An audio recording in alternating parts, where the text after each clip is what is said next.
আর পারছি না, আর চলছে না আমার এই শরীরটা। মনে হচ্ছে এই বুঝি মাথা ঘুরে পানিতে পড়ে যাব। রাত 8টা বাজে। কত নীরবতা এই গ্রামে। সন্ধ্যাটা হলেই মনে হয় গ্রামটা ঘুমিয়ে পড়েছে। চারদিকে ঝিঁঝি পোকার ডাক। মাঝে মাঝে দূরের ওই কবরস্থান থেকে কুকুর আর শিয়ালের ডাক শোনা যাচ্ছে। এই দেখো, এখানে আমি আমার পরিচয় না দিয়ে একা একা কেমন বকবক করে যাচ্ছে। আমার পরিচয়টা না দিলে আপনারা সবাই আমাকে চিনবেন কি করে? যাই হোক, আমার নাম প্রিয়া। আমি সবেমাত্র HSC দিলাম। এরপরে আর পড়তে পারবো কিনা আল্লাহ তাআলা ভালো জানেন। যতটুকু পড়েছি তাই অনেক। এই পড়া নিয়ে কত মার বকা গালাগালি শুনতে হয়েছে তা শুধু আমি আর আমার এক প্রাণের বান্ধবীই জানে। আসলে ওর সাথে আমি আমার জীবনের সকল কথাই শেয়ার করি, আর ও এমন কোনো কথা নেই যে আমার সম্পর্কে জানে না। তেমনি আমিও সমস্ত কথা ওর জানি। এখন চলুন আমার পরিবার সম্পর্কে বলি। আমার বাবা একজন কৃষক। অনেক জমিজমা আছে আমার বাবার, কি নেই সেখানে। ধান আলু থেকে শুরু করে পটল পর্যন্ত। আমার মা খুব রাগী। এক কথায় যখন রাগ ওঠে তখন বাবাও ভয় পায় মাকে, আর আমার উপর 24 ঘন্টায় রাগ দেখায়। থাক, সেটা আমি অভ্যস্ত হয়ে গেছি। এত এত মার লাথি গালাগালি এসব আর আমার গায়ে লাগে না। ও আর আমার একটা 10 বছরের ভাই আছে। বাসায় একমাত্র ওর জন্মদিন ধুমধাম করে হয়। ব্যাপারটা আমার জন্যই ভালোই। বছরে একবার হলেও ভালো খাবার গিলতে পারি। না হয় প্রতিদিন আলু পটল কুমড়া সব তরকারি দিয়ে নিরামিষ তৈরি করে সেটাই খাই। কিন্তু হ্যাঁ, ভাইটা আমার খুব ভালো। লুকে লুকে মাছ মুরগি মাংস এক টুকরা হলেও আমাকে দেবে। এই একজনই আমার ভরসা। ওর জন্যই পড়ে আছে এখানে, না হলে কবে চলে যেতাম। সারাদিন কাজ করে দুবেলা ভাত পাই, তার সাথে কত কথা। অন্য কোথাও এই কাজ করলে আমার ঢের চলে যেত, কিন্তু এই রূপে আমার কাল হয়ে দাঁড়িয়েছে। সবার নজর আমার দিকে। আল্লাহ কপালে সুখ না দিয়ে মন উজাড় করে রূপ দিয়েছে। যেমন মায়াবী চেহারায় তেমনই বড় বড় হরিণী চোখ, হাঁটুর নিচে চুল। এসব আমি বলি না, প্রতিবেশীরা বলে।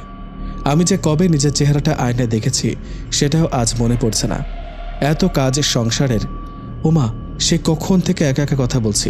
এদিকে আর যদি একটু দেরি করি তাহলে মা আমাকে আর আস্ত রাখবে না। কলসিটায় পানি নিয়ে কথাগুলো বলছে প্রিয়া। কলসিটা কাঁধে নিতেই হালকা চিৎকার। ও মা গো, আজ সারাদিন ধানের বল করে নিতে নিতে জায়গাটা ফুলে গেছে। আচ্ছা, আমার মা বাবা এমন কেন? রূপার মা বাবা কত ভালো, আমাকে আদর করে, কিন্তু আমার মা কেন আমার সাথে এমন করে? আচ্ছা, আমি কি ওদের সন্তান না? এরা কি সত্যি আমার মা বাবা? যাহ, কি ভাবছি, এমনটা হয় নাকি? ভাবতে ভাবতে কখন যে বাড়িতে এসে পড়েছে খেয়ালই নেই। আইসে গো আইসে, মহারানী সে কখন পুকুরে গেছে। এতক্ষণ কোন নাগরের লোকে প্রেমালাপ করে আইসেন, বাকি রাতটুকু কাটা এলেই তো পারতি। আসলে মা, আজ সারাদিন এত কাজ করেছি, শরীরটা আর চলছে না। কাঁধে কলসিটা নিতে পারছি না। তার উপর দুপুরে কিছু খাইনি। সকালে বাসি পান্তা ভাত লবণ দিয়ে মেখেছিলাম, সেগুলো আর কতক্ষণ থাকে বলো? খাওন খাওন আর খাওন, খাওন ছাড়া কি আর কিচ্ছু বুঝোস না? কি রাক্ষস আমি ঘরে জায়গা দিয়ে রাখছি। সারাদিন কাম করে মরি আমি, আর ওনার মুখে খাওয়ানোর কথা।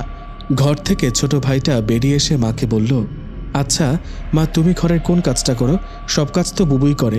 ঘর পরিষ্কার করা থেকে শুরু করে মোছা, রান্না করা, থাল বাসন ধোয়া, মাঠের কাজ, পানি আনা, সব তো বুবুই করে। তারপরও তুমি বুবুকে বকো, মারো, আর কিছু বলতে যাবে তখনই মা ওর মুখের ওপর ধমক দিয়ে, চুপ, একদম চুপ, কোনো কথা কইবি না।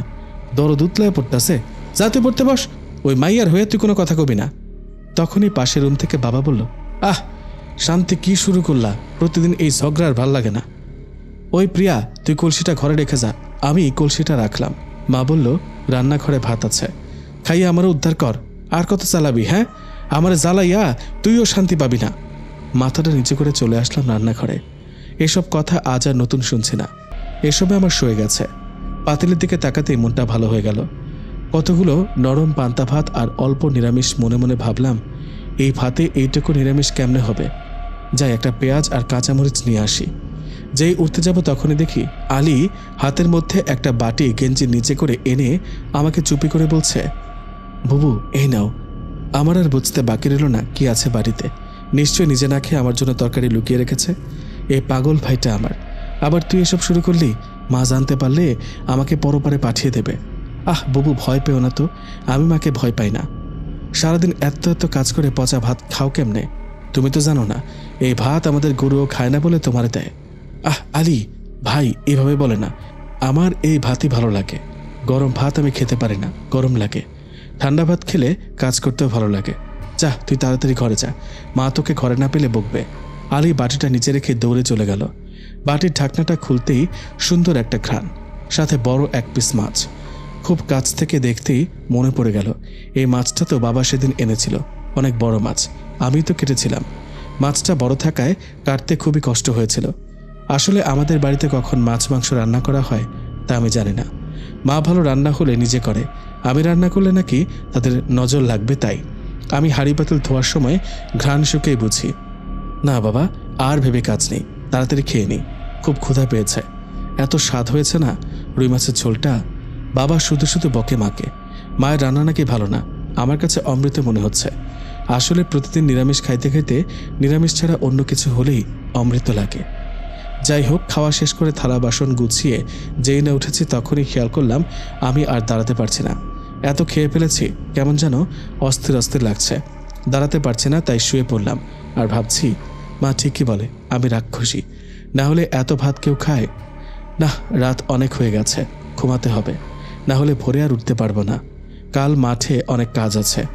যেই ভাবা সেই কাজ। চোখ বন্ধ করে কখন যে ঘুমিয়ে পড়েছি। হঠাৎ মায়ের চিল্লাচিল্লি ধরপড়িয়ে উঠলাম। ওহ, সকাল হয়ে গেছে। আসলে এটাই আমার জন্য ঘুম থেকে ওঠার অ্যালার্ম। তার রোজ ভোরেই মায়ের চিল্লানিতে ঘুম ভাঙে, আজও ব্যতিক্রম হলো না। মহারানী, ও মহারানী, উঠ তাড়াতাড়ি, না হলে পিসা দিয়া বাইরে উঠামু। উঠেছি মা, এখনই আসছি। বুঝলাম মা চলে গেছে। নিমেষে আবার নীরবতা। ওড়নাটা বালিশের নিচ থেকে নিয়ে ঘুমটা দিয়ে বাইরে থেকে অজু করে নামাজ পড়ব বলে ঘরে এলাম। সারাদিন এক ওয়াক্ত নামাজ পড়তে পারি, আর বাকিগুলো কাজের জন্য পড়তে পারি না। মাকে বললেই বলে কাজে ফাঁকি দেওয়ার ধান্দা। নামাজ শেষ করে লেগে পড়লাম কাজে। হাঁড়ি পাতিল মাজা, সবার ঘর গোছানো, পানি আনা, রান্না করে গরুকে ঘাস দিয়ে তারপর গুছিয়ে রেখে ধানের বল নিয়ে মাঠে চলে গেলাম। মাঠটা আমার খুব ভালো লাগে। চারিদিকে সবুজ, মাঝখানে খালি বড় মাঠ, তার ডান পাশে একটা সুন্দর পুকুর। পুকুর পাড়ে বসলেই ঘুম পেয়ে যায়। অনেক ঠান্ডা বাতাস। ধানগুলো মেলিয়ে দিয়ে পা দিয়ে নাড়াচ্ছি।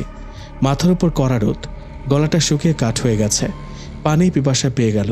কালকে রাতের ভাত হজম হয়ে পেট গুড়গুড় করছে। আর সে কখন মাঠে এসেছি। মাও খাওয়ার জন্য ডাকছে না। মা না ডাকা পর্যন্ত খেতে যেতে পারবো না। গেলেই কুরুক্ষেত্র শুরু হয়ে যাবে। হঠাৎ পুকুরের দিকে চোখ গেল। পুকুরের টলমলে পানিগুলো দেখেই লোভ লেগে গেল। দৌড়ে যেতেই চুলের খোপাটা খুলে গেল। চুলগুলো বড় হয়ে গেছে বিধায় মাটিতে হ্যাঁচড়াচ্ছে। পুকুরের পাশে গাব গাছের নিচে যেতেই শরীরটা ঠান্ডায় শিরশিরে উঠল। অবাক হয়ে চারপাশটা দেখে নিলাম। না, সব তো ঠিকই আছে, তারপরে ভয় ভয় লাগছে কেন? আগে এমন কখনো হয়নি। আরে, আমি এত ভয় পাচ্ছি কেন? এই পুকুরে তো আমি রাতেও অনেক এসেছি। মনকে ভুলিয়ে পানি খেতে লাগলাম। বাহ, আজকের পানিগুলো তো অনেক মিঠা মিঠা লাগছে। অনেকগুলো পানি খেয়ে পেটটা ভরে গেল। উঠে দাঁড়াতে মনে হলো কেউ আমাকে দেখছে। সামনের পেছনে তাকিয়ে দেখলাম কেউ নেই। হঠাৎ আমার পেছন থেকে কেউ আমাকে জড়িয়ে ধরল। চিৎকার দিয়ে বলে উঠলাম, কে কে? রূপাকে দেখেই হাঁপ ছেড়ে বাঁচলাম। ওহ রূপা, তুই? কেন গোসই, অন্য কাউকে আশা করছিলি? রূপা হেসে আমার দিকে তাকিয়ে বলল, কি রে প্রিয়া, মন খারাপ? না রে, তুই যেভাবে আসলেই ভয় পেয়ে গেলাম। আরে বাবা রে! প্রিয়া, তুই ভয়ও পাস? আবার হো হো করে হেসে দিল। তারপর ও আর আমি গাছের নিচে বসলাম। হঠাৎ রূপা বলল, হ্যাঁ রে প্রিয়া, তোকে কেমন দুর্বল দুর্বল লাগছে? তুই ভালো আছিস তো? আমি মাথা নেড়ে সম্মতি দিলাম। কেন জানি ওর সাথে মিথ্যা কথা বলতে পারি না, তাই ইশারায় জবাব দিলাম, দেখ প্রিয়া, তুই কিন্তু এখনও মিথ্যে কথা পুরোপুরি শিখতে পারিসনি। তুই আর যাকে তাকে ইশারায় বোঝাতে পারলেও আমাকে পারবি না। ও আমার হাতটা ওর হাতে নিতেই শরীরটা কেমন করে উঠল। ও বুঝতে পেরে হাতটা মেলে যা দেখল, বড় বড় ফোসকা পড়ে গেছে হাতে। ও ওটা দেখে কান্না করে দিল। ওর চোখে পানি দেখে দেখলাম আমার চোখের পানি টিপ টিপ পড়ছে। আড়াল করতে যেও পারলাম না। কেমন পাষাণ রে প্রিয়া তোর মা বাবা! এভাবে কেউ কাউকে খাটাতে পারে? ওদের কি মন নেই? তোর মতো এত ভালো একটা মেয়েকে কিভাবে কষ্ট দিতে পারে? কোন জালেমের হাতে পড়েছিস তুই? আমার তো মনে হয় ওরা তোর আপন মা বাবা না। এই কথাটা রূপার মুখে শুনতেই রাগে আমার শরীর গিজগিজ করছে। জোর গলায় বললাম, রূপা তুই থামবি? কোন অধিকারে তুই আমার মা বাবাকে নিয়ে কথা বলিস? হ্যাঁ? প্রিয়া বলল, হ্যাঁ, তোর সাথে কথা বলতে আমার অধিকার লাগে না। কোন কথাটা ভুল বলেছি বল আমায়? কিছু কথা মাকে বাবাকে নিয়ে বললেই তোর গায়ে লেগে যায়।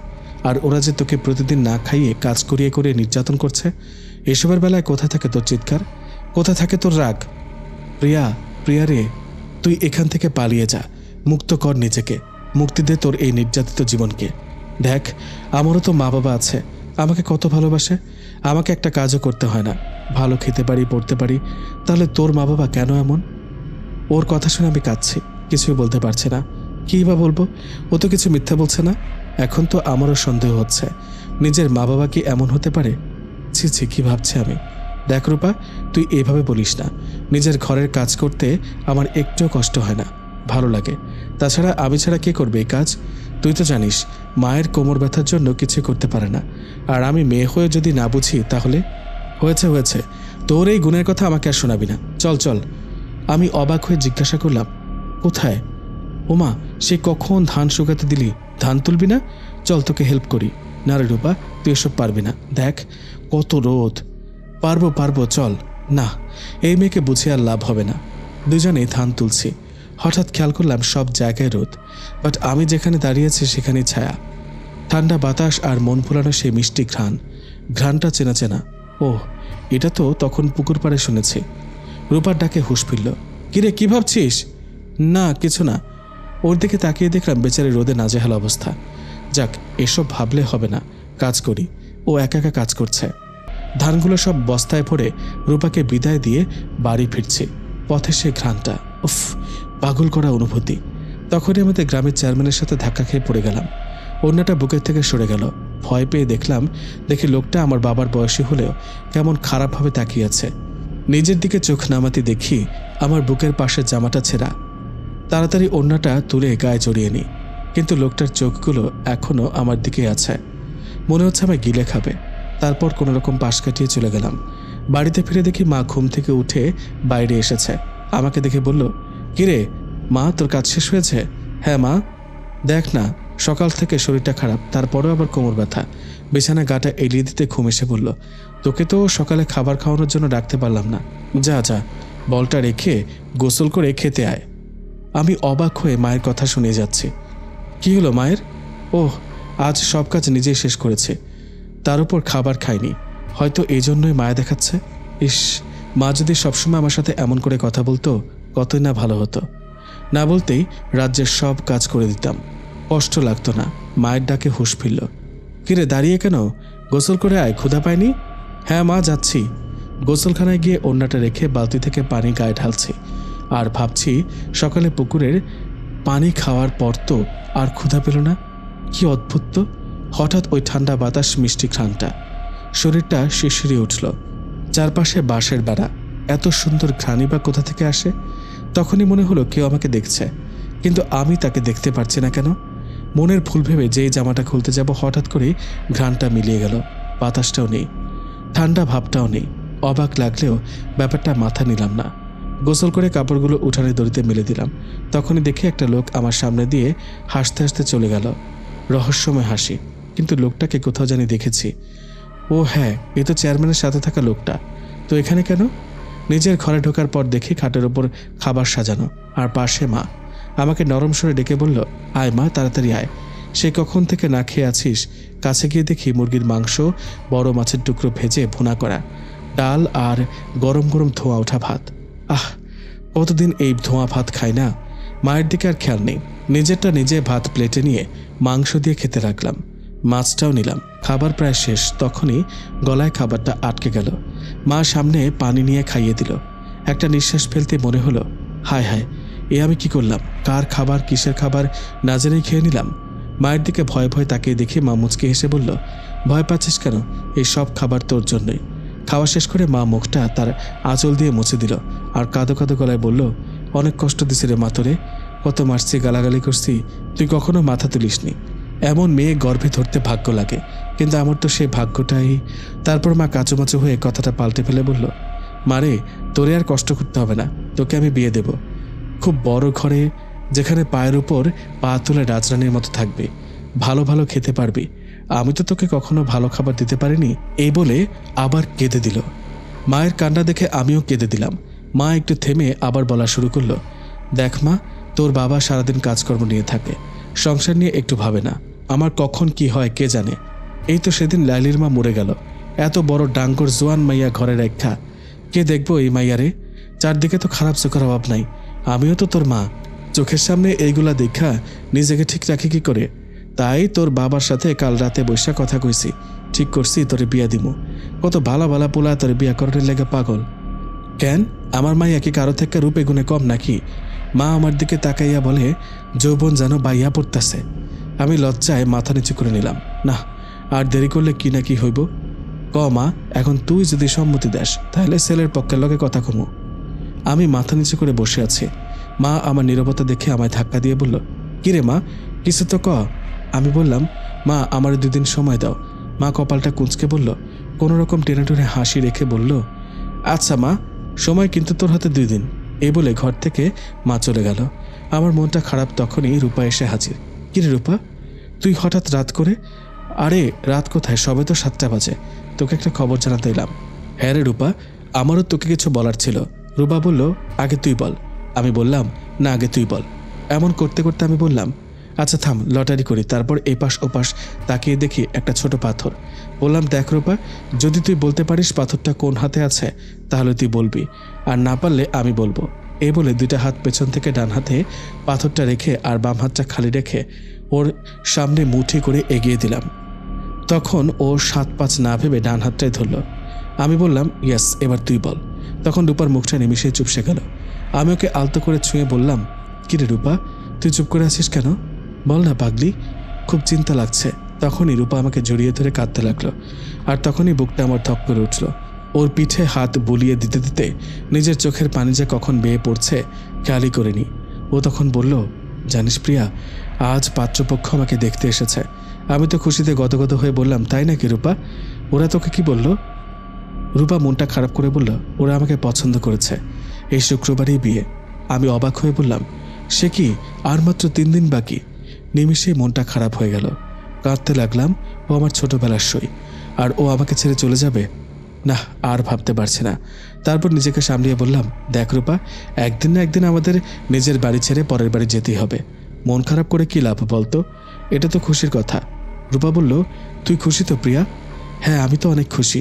দেখ, বিয়ে তো একবারই হয়, তাই এটা নিয়ে মন খারাপ করিস না। হাসি দে। ও হাসি দিল। দেখ তো, হাসি দিলে কত সুন্দর লাগে তোকে। তারপর রূপা বলল, এখন তোর কথা বল, কি বলবি? তখন আমি বললাম, রূপারে, আমার মা বিয়ের কথা বলতে এসেছিল, খুব আদর করে খাইয়েছে। মা আর আগের মতো নেই রে, ভালো হয়ে গেছে। রূপা তখন অবাক হয়ে বলল, কুকুরের লেজ কখনো সোজা হয় না, আর তোর মা তো ডাইনি, সে কি করে ভালো হয়? একটু রাগ দেখিয়ে রূপাকে বললাম, আবার তুই শুরু করলি? এভাবে আমার মাকে নিয়ে কথা বললে তোর সাথে আর কোনো কথা নাই। এই কথাটা শোনার পরপরই রূপা আমার পা ধরে কাঁদতে লাগলো। প্লিজ প্রিয়া, এই কথা বলিস না, তোকে ছাড়া আমার জীবন অর্থহীন। তুই যে আমার ছোটবেলার সই, তোর সাথে কোনো কথা না বললে আমার পেটের ভাত হজম হয় না, আমার নিঃশ্বাস বন্ধ হয়ে যায়। আচ্ছা ঠিক আছে, আমি আর কখনো তোকে তোর মায়ের নামে কিছুই বলবো না, কিন্তু একটা কথা না বলে পারছি না, তুই সাবধানে থাকিস। তোর মা নিজের স্বার্থের জন্য সব করতে পারে। এই কথাটা বলে দৌড়ে চলে গেল। আমি মাথায় হাত দিয়ে কাঁদতে লাগলাম। হায় হায়, এটা কি করলাম? আর কয়টা দিন পর রূপার বিয়ে, আর আমি ওকে কষ্ট দিলাম। কাঁদতে কাঁদতে চুপ করে বসে রইলাম। তখনই খেয়াল করলাম চাঁদের আলো আমার গায়ে এসে পড়েছে। জানালার সামনে গিয়ে দাঁড়াতেই হঠাৎ সে বাতাসটা যেন আমার চোখের পানি মুছে দিল। কি ঠান্ডা তার স্পষ্ট, কি সুন্দর সেই ঘ্রাণটা আমাকে বিমোহিত করে দিল। তখন সকল চিন্তা আমার মাথা থেকে উড়ে গেল। কত ভালো লাগছে, নিজেকে একজন সুখী মানুষ মনে হচ্ছে। আর তখন বলতে লাগলাম, আমার জীবনে এমন কেউ আসুক যাকে নিয়ে আমি সুখে থাকব, যে আমার মনের কথাগুলো বুঝতে পারবে, যে আমাকে আমার কষ্টময় অতীত ভুলিয়ে নিজের করে নিবে, যে আমাকে অন্ধের মতো ভালোবাসবে। ঠিক তখনই টিকটিকি ডেকে উঠল। চমকে গিয়ে বললাম, কথার শেষে এই টিকটিকি ডাকা মানেই তো কথা সত্যি হওয়া। তখনই ঠান্ডা একটা বাতাস এসে আমার চুলগুলোকে নাড়িয়ে দিল। মনে হচ্ছে কেউ আমার পাশে দাঁড়িয়ে আমার চুলের ঘ্রাণ নিচ্ছে।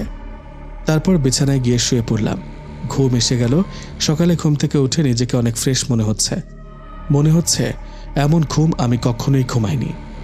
কিন্তু অবাক করা বিষয় হলো, মা আজকে আমায় ডাকছেন না কেন? ভয়ে ভয়ে বিছানা থেকে নেমে দরজা খুলে বাইরে তাকালাম। যা দেখলাম তাতে আমি রীতিমতো অবাক। দেখি মা কাজ করছে। আমি দৌড়ে গিয়ে মায়ের হাত থেকে ঝাড়ুটা নিয়ে বললাম, এ কি করছো মা? এসব কাজ তো আমি করব, তুমি কেন করছো? মা আমাকে নরম স্বরে কান্না করতে করতে বলল, অনেক জ্বালিয়েছি তোকে মা, অনেক কষ্ট দিয়েছি তোকে। আর না, তুই যখন শ্বশুরবাড়ি চলে যাবি তখন তো আমাকে এসব করতে হবে। যা মা, মুখ ধুয়ে আয়, খাবার খাবি। অবাক হয়ে মাথা নেড়ে পুকুরের দিকে গেলাম আর ভাবলাম, মায়ের কি হলো? আর আমার বিয়ে নিয়ে মায়ের এত আগ্রহ কেন?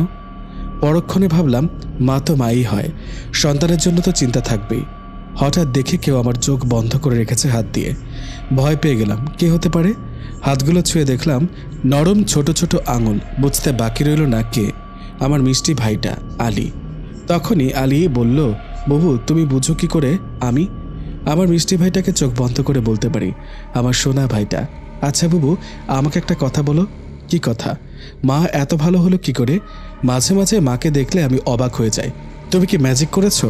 আমি হেসে বললাম, না রে ভাই, মা সবসময় ভালো ছিল। বকাঝকা করেছে কেন জানো? যাতে আমরা বিপথে না যাই, বুঝলে? যাও, তোমার পড়তে হবে, যাও সেখানে যাও। আলী আচ্ছা বলে চলে গেল। আজ পুকুর পাড়টা শান্ত আর নিস্তব্ধ মনে হচ্ছে। সেই বাতাস আর ঘ্রাণটাকে মিস করছি। মনে হয় আমি ওদের প্রেমে পড়ে গেছি। এই বলে মুচকে একটা হাসি দিয়ে মুখ ধুয়ে বাড়ি চলে গেলাম। খাবার খেয়ে ঘরে এসে বসেছি মাত্র, মা কোনো কাজই করতে দিচ্ছে না। কাজের মানুষ আমি, কাজ না করলে ভালো লাগে না। যাই, গিয়ে দেখি রূপা কি করে। উঠানে যাওয়া মাত্রই মা ডাক দিল, প্রিয়া মা, কোথায় যাচ্ছিস মা? রূপার সাথে একটু দেখা করে আসি মা। মা আমার কাছে এসে বলল, আজকে কিন্তু শেষ দিন, কিছু ভাবলি? হ্যাঁ। কি? না শুনতে চাই না। হ্যাঁ মা, আজই বলবো তোমায়। রূপাদের বাড়ি গিয়ে দেখলাম দরজায় তালা ঝুলানো। পাশের বাসার চাচিকে বললাম, কি গো চাচি, রূপারা কোথায়? চাচি বলল, কেন রে, তুই জানিস না? কাল রূপার বিয়ে, আজ মার্কেটে গেছে বিয়ের শাড়ি গয়না আনতে। মনটা খারাপ হয়ে গেল। পুকুরে বসে আছি, তখনই বাতাসটা এলো, সাথে ঘ্রাণটাও। হারিয়ে গেলাম ঘুমের রাজ্যে। তখন আলী এসে ডাকছে, বুবু, ও বুবু। আমি চোখ মেললাম। আলী হেসে বলল, কোথায় ঘুমিয়ে আছো তুমি? পুকুর পাড়ে ঘুমানোর জায়গা নাকি? অবাক হয়ে গেলাম। এমা, এ তো বিকেল গড়িয়ে গেল, চল চল বাড়ি চল। আমাকে বাড়িতে আসতে মা বলল, সারাদিন কোথায় ছিলি? হ্যাঁ, দেখ শরীরের কি অবস্থা, যা গোসল করে আয়। গোসল করে খাওয়া দাওয়া করে রাত হয়ে গেল। রুমে এসে মনে হলো আমার ঘরে কেউ একজন আছে। কেমন যেন একটা পানের জর্দার মেশানো গন্ধ। তার উপর ওড়নাটা ফেলে চুল ঠিক করে বিছানায় শোবো, ঠিক তখনই কেউ আমাকে জড়িয়ে ধরল। আমি ভয়ে চুপ হয়ে আছি আর হাতটা ছাড়ানোর চেষ্টা করছি, কিন্তু না। অনেক জোর গায়ে ও একটানে ওর কাছে ঘুরিয়ে বুকের সাথে জড়িয়ে ধরল। আমি তো অবাক, এ আমি কি দেখছি? এই তো সেই লোকটা। চেয়ারম্যান সাহেব, আপনি আপনি এখানে কি করেন? আর ছাড়ুন আমাকে, ছাড়ুন বলছি। মেয়ের বয়সী একটা মেয়েকে এভাবে স্পর্শ করতে আপনার লজ্জা লাগে না? মুখের থেকে পান বের করে বলল, নাউজুবিল্লাহ, কি কও বউ? বউ মানে? কিসের বউ? ছাড়ুন আমায়, না হলে কিন্তু আমি চিৎকার করব, ছাড়ুন। চেয়ারম্যান একটা হাসি দিয়ে আমাকে খাটের ওপর ফেলে দিল। পিঠে ব্যথা পেয়ে আর নড়তে পারছে না। চিৎকার দিবি? দে দে চিৎকার। তুই আমার বউ, কাল তোর আর আমার বিয়া। তোরে যেদিন প্রথম দেখছি সেদিন থেকে আমার রাতের ঘুম হারাম হয়ে গেছে। তোর ওই আঁকা বাঁকা শরীরটা আমার মায়েরা ফেলছে, তাই আর নিজেরে সামলাইতে না পাইরা তোর মায়েরে 50,000 টাকা দিয়ে আইসি। তুই চিৎকার দিল কিচ্ছু হইব না। অবাক হয়ে তাকিয়ে রইলাম। এ আমি কি শুনছি? নিজের কানকেও বিশ্বাস করতে পারছি না। তাহলে কি রূপাই ঠিক? আমি ভুল কাছের মানুষগুলোকে আমি একটুও চিনতে পারিনি। ওরা আমাকে এমন একটা লোকের কাছে টাকার জন্য তুলে দিল। তখনই লোকটা আমার উপর এসে পড়ল, আমার 2 হাত চেপে ধরল। আমি ছাড়াতে পারছি না। আল্লাহকে ডাকছি, কি হবে আমার? কেউ কি নেই এই পশুর হাত থেকে আমায় রক্ষা করে? আমার জামাটা হাতার দিকে একটানে ছিঁড়ে ফেলল। আমি আল্লাহকে ডাকছি, ইয়া আল্লাহ, ইয়া রহমানুর রহিম, রক্ষা করো প্রভু, তুমি আমাকে রক্ষা করো। তুমি ছাড়া কেউ নেই আমাকে বিপদের হাত থেকে রক্ষা করার। রক্ষা করো খোদা, রহম করো। তখনই ও ছিটকে গিয়ে পড়ে ঘরের মেঝেতে। ঘরটা যেন কেঁপে উঠল। আমি কিছুই বুঝতে পারলাম না। আমি তোকে ধাক্কা দিইনি, তাহলে কি করে অত দূরে গিয়ে পড়ল? চেয়ারম্যানের কোমর বুঝি ভেঙেছে। চেয়ারম্যান একটু ভয় পেয়ে গেল। এই হ্যাংলা মাইয়ার শরীরে এত শক্তি এলো করতে? কোমরটা আমার গেল রে, মনে মনে বলল চেয়ারম্যান। চেয়ারম্যান আমার সামনে এগুলো না, বলল, তোর এই তেজ আমি কাল ভাঙবো, দেখবো কে তোরে আমার কাছ থেকে বাঁচায়। এই বলে চেয়ারম্যান ঘর থেকে হন হন করে বেরিয়ে গেল। আমি ওড়নাটা দিয়ে নিজের ছেঁড়া অংশটুকু ভালো করে ঢেকে নিলাম। তখনই মনে হচ্ছে কারো নিঃশ্বাসের শব্দ শুনতে পারছি। রাগে ফুঁসছে। আমি মায়ের কাছে যাব। কেন ওরা আমাকে টাকার জন্য একটা পশুর কাছে বিক্রি করে দিল? মায়ের দরজার সামনে যেতেই শুনলাম মা বাবা ঝগড়া করছে। বাবা বলছে, টাকার জন্য মেয়েটারে তুমি বুইরা চেয়ারম্যানের কাছে তুলে দিলা? তুমি জানো না চেয়ারম্যান 4টা বিয়া করছে? মা বলছে, তাতে কি হয়েছে?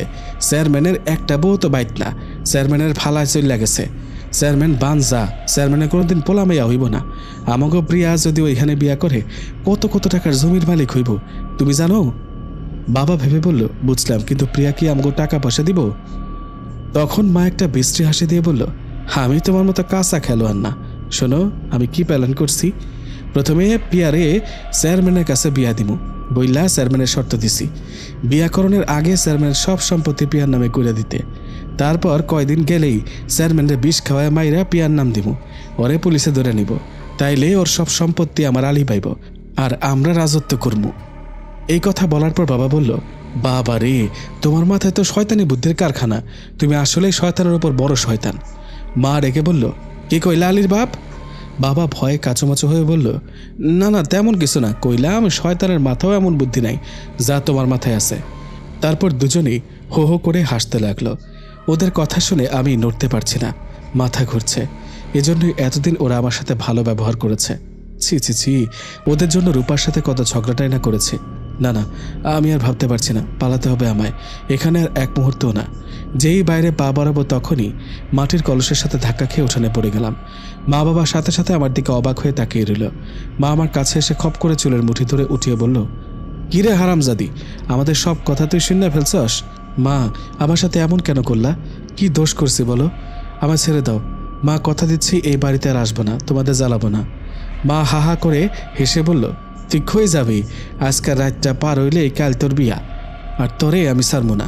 তুই হইলে আমার সোনার ডিম পাড়া মুরগি, তোরে কেমনে সারি? ক আলীর বাপ, কই তুমি? সামনে আসো, ধরো এই হারামজাদিরে, ঘরে বন্দি করে আসো। বাবা আমার চুলের মুঠি ধরে টানতে টানতে ঘরে নিয়ে আছড়ে ফেললো। আমি বাবার পায়ে ধরে বলতে লাগলাম, বাবা, ও বাবা, বাবা গো, আমাকে ছেড়ে দাও না প্লিজ, তুমি আমার সাথে এমনটা করো না, দয়া করো বাবা, একটু রহম করো বাবা। বাবা বলল, তুই আমার কিসের মেয়ে? আমার একটাই সন্তান, সে হলো আলী। লাথি দিয়ে চলে গেল। না, আর পারছি না, বুঝে গেছে আমার কপালে কি আছে। আমি আর কাঁদবো না, তিলে তিলে মরার চাইতে একেবারেই মরা ভালো। সারা রাত ঘুমাইনি, বসেই কাটালাম। বাইরে লোকের সমাগম, বুঝতে পারছি রান্নাবান্না আয়োজনে ব্যস্ত। রূপারও কোনো খোঁজ খবর নাই। আমি একা কি করব? এই বিপদে কেউ আমার পাশে নেই। ঠিক তখনই দরজা খোলার আওয়াজ পেলাম। দেখলাম কয়টা পাড়ার ভাবি। কি রে পিয়া, বসে কেন আসিস? হ্যাঁ, সারা রাত কি ঘুমাস নাই নাকি? আরে কি কও না, বিয়ার আগের রাতে কি কারো ঘুম হয় গো? প্রিয়ার মন তো চেয়ারম্যানের বাইত রয়েছে। হ হ, দেখো না, প্রিয়ার জামাইয়ের তো তস হইতেছে না, বেড়াই তোরে সকালবেলায় নেওয়ার লেগা পাগল হয়ে গেছে। কিরে, চুপ করে বসে আসিস কে? আরেকজন বলল, আরে ভাবি, লজ্জা পাইতেছে, কি কইব? কিরে প্রিয়া, বুইরা বেটা দেখে কি মন খারাপ? আরেকজন বলে, আলো প্রিয়া, বুইরা গুলাই রসিক হয়, তোরে ভালোবাসায় টাকা পয়সায় বইরা দিব। উঠ উঠ, তোরে রেডি করে দিই। গোসল করিয়ে ঘরে আনছে। এসে দেখি বিছানার ওপর অনেক শাড়ি গয়না রাখা, সাথে আরও কিছু আছে। ওরা আমাকে লাল বেনারসি পরিয়ে দিল, সাথে গলায় ছোট বড় হার তো আছেই। চারজন মিলে চুল আঁচড়াচ্ছে, ঠোঁটে লাল লিপস্টিক। চুপ করে বসে আছি, যে যার মতো কথা বলেই যাচ্ছে, আর চুপ করেই বসে আছি, কোনো উত্তর দিচ্ছি না। সাজানো শেষে সবাই চলে গেল দরজা বন্ধ করে। আমি খাট থেকে নেমে বেড়া থেকে একটা ছুরি নিজের কোমরে গুজে নিলাম। নিজের জান দিব, কিন্তু ওই পশুর কাছে নিজের শরীর সঁপে দিব না। একটু পর হইচই লেগে গেল। বর আসছে কথাটা শুনেই বুকটা ধক করে উঠল। হঠাৎ আমার আলীর কথা মনে পড়ল। আমার ভাইটা কোথায়? ওর কোনো সাড়া নেই কেন? তখন ওরা আমাকে নেওয়ার জন্য আসলো। ভাবিকে বললাম, ভাবি, আমার ভাই আলী কই? ও মা, তুই জানিস না, আলী তো তোর মামার বাড়ি।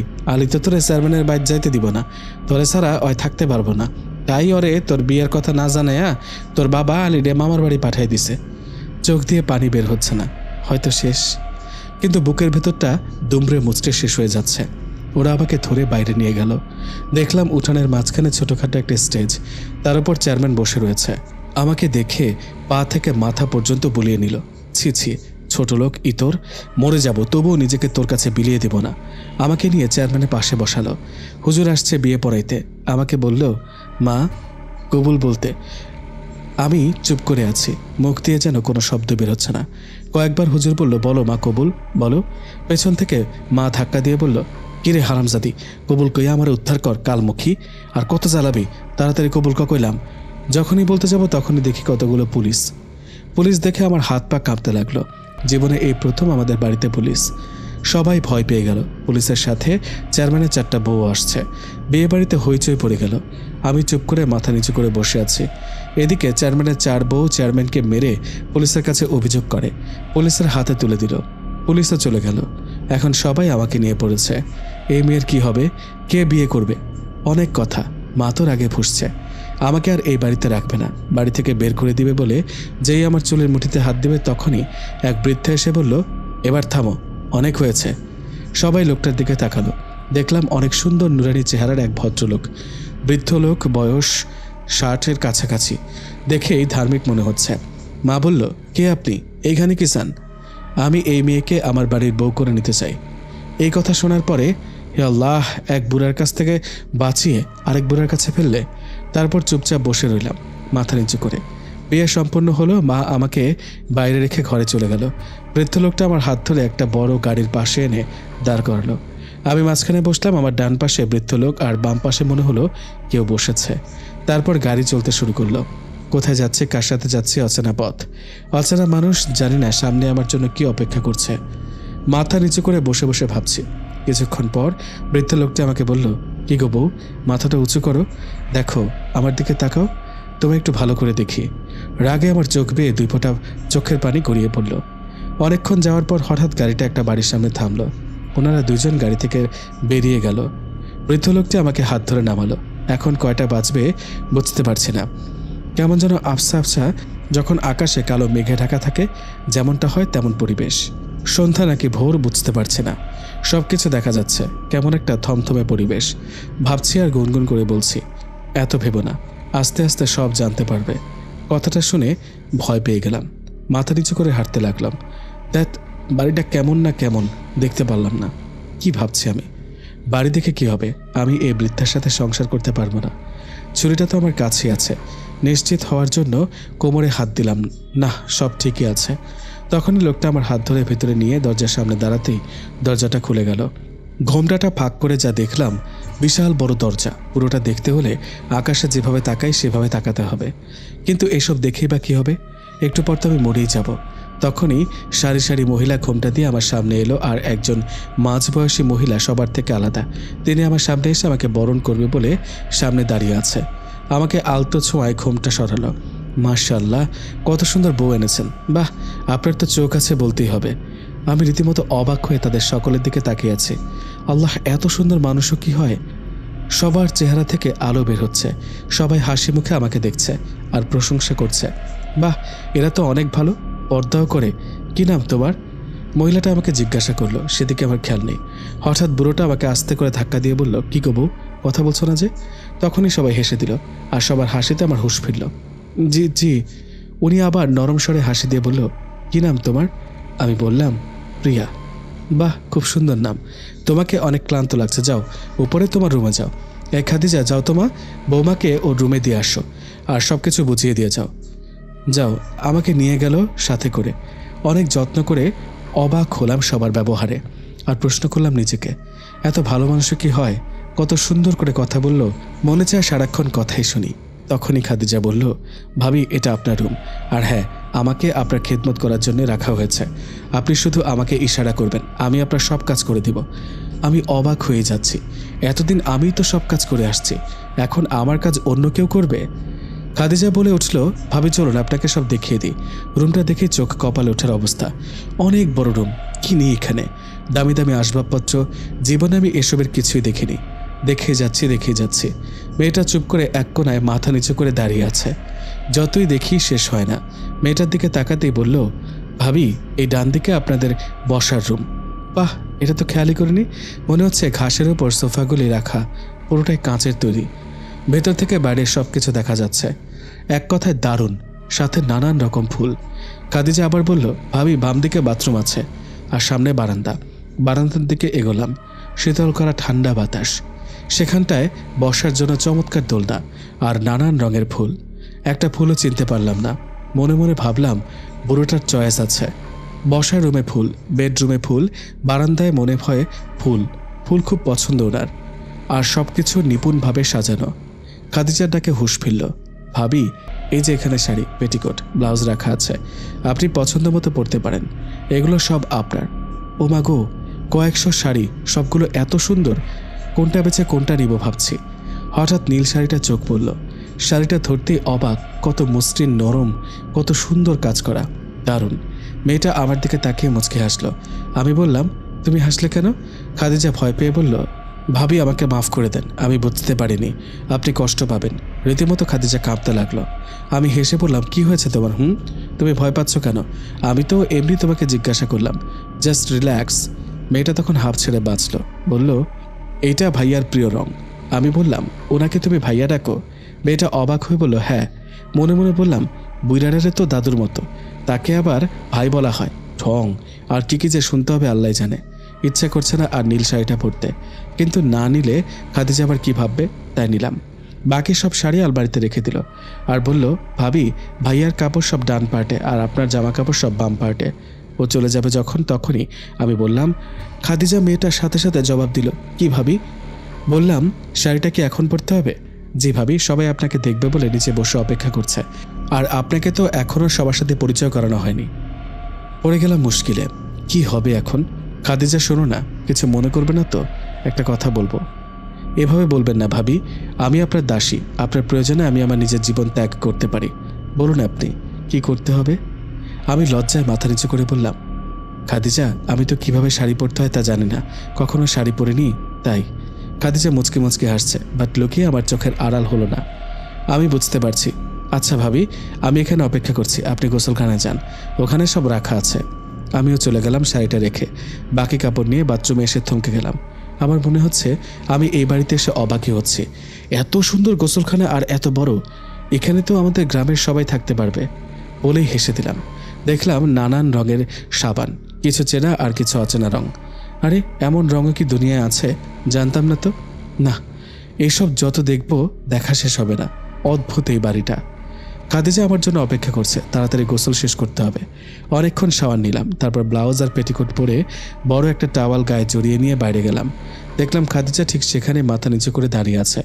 আমি সামনে যেতে ও এগিয়ে এসে পরম যত্নে শাড়িটা পরিয়ে দিল। ওর ছোঁয়া যখন গায়ে পড়ে তখনই আমি কেঁপে উঠি। কি ঠান্ডা ওর হাত! আচ্ছা, মানুষের শরীর কি এত ঠান্ডা থাকে?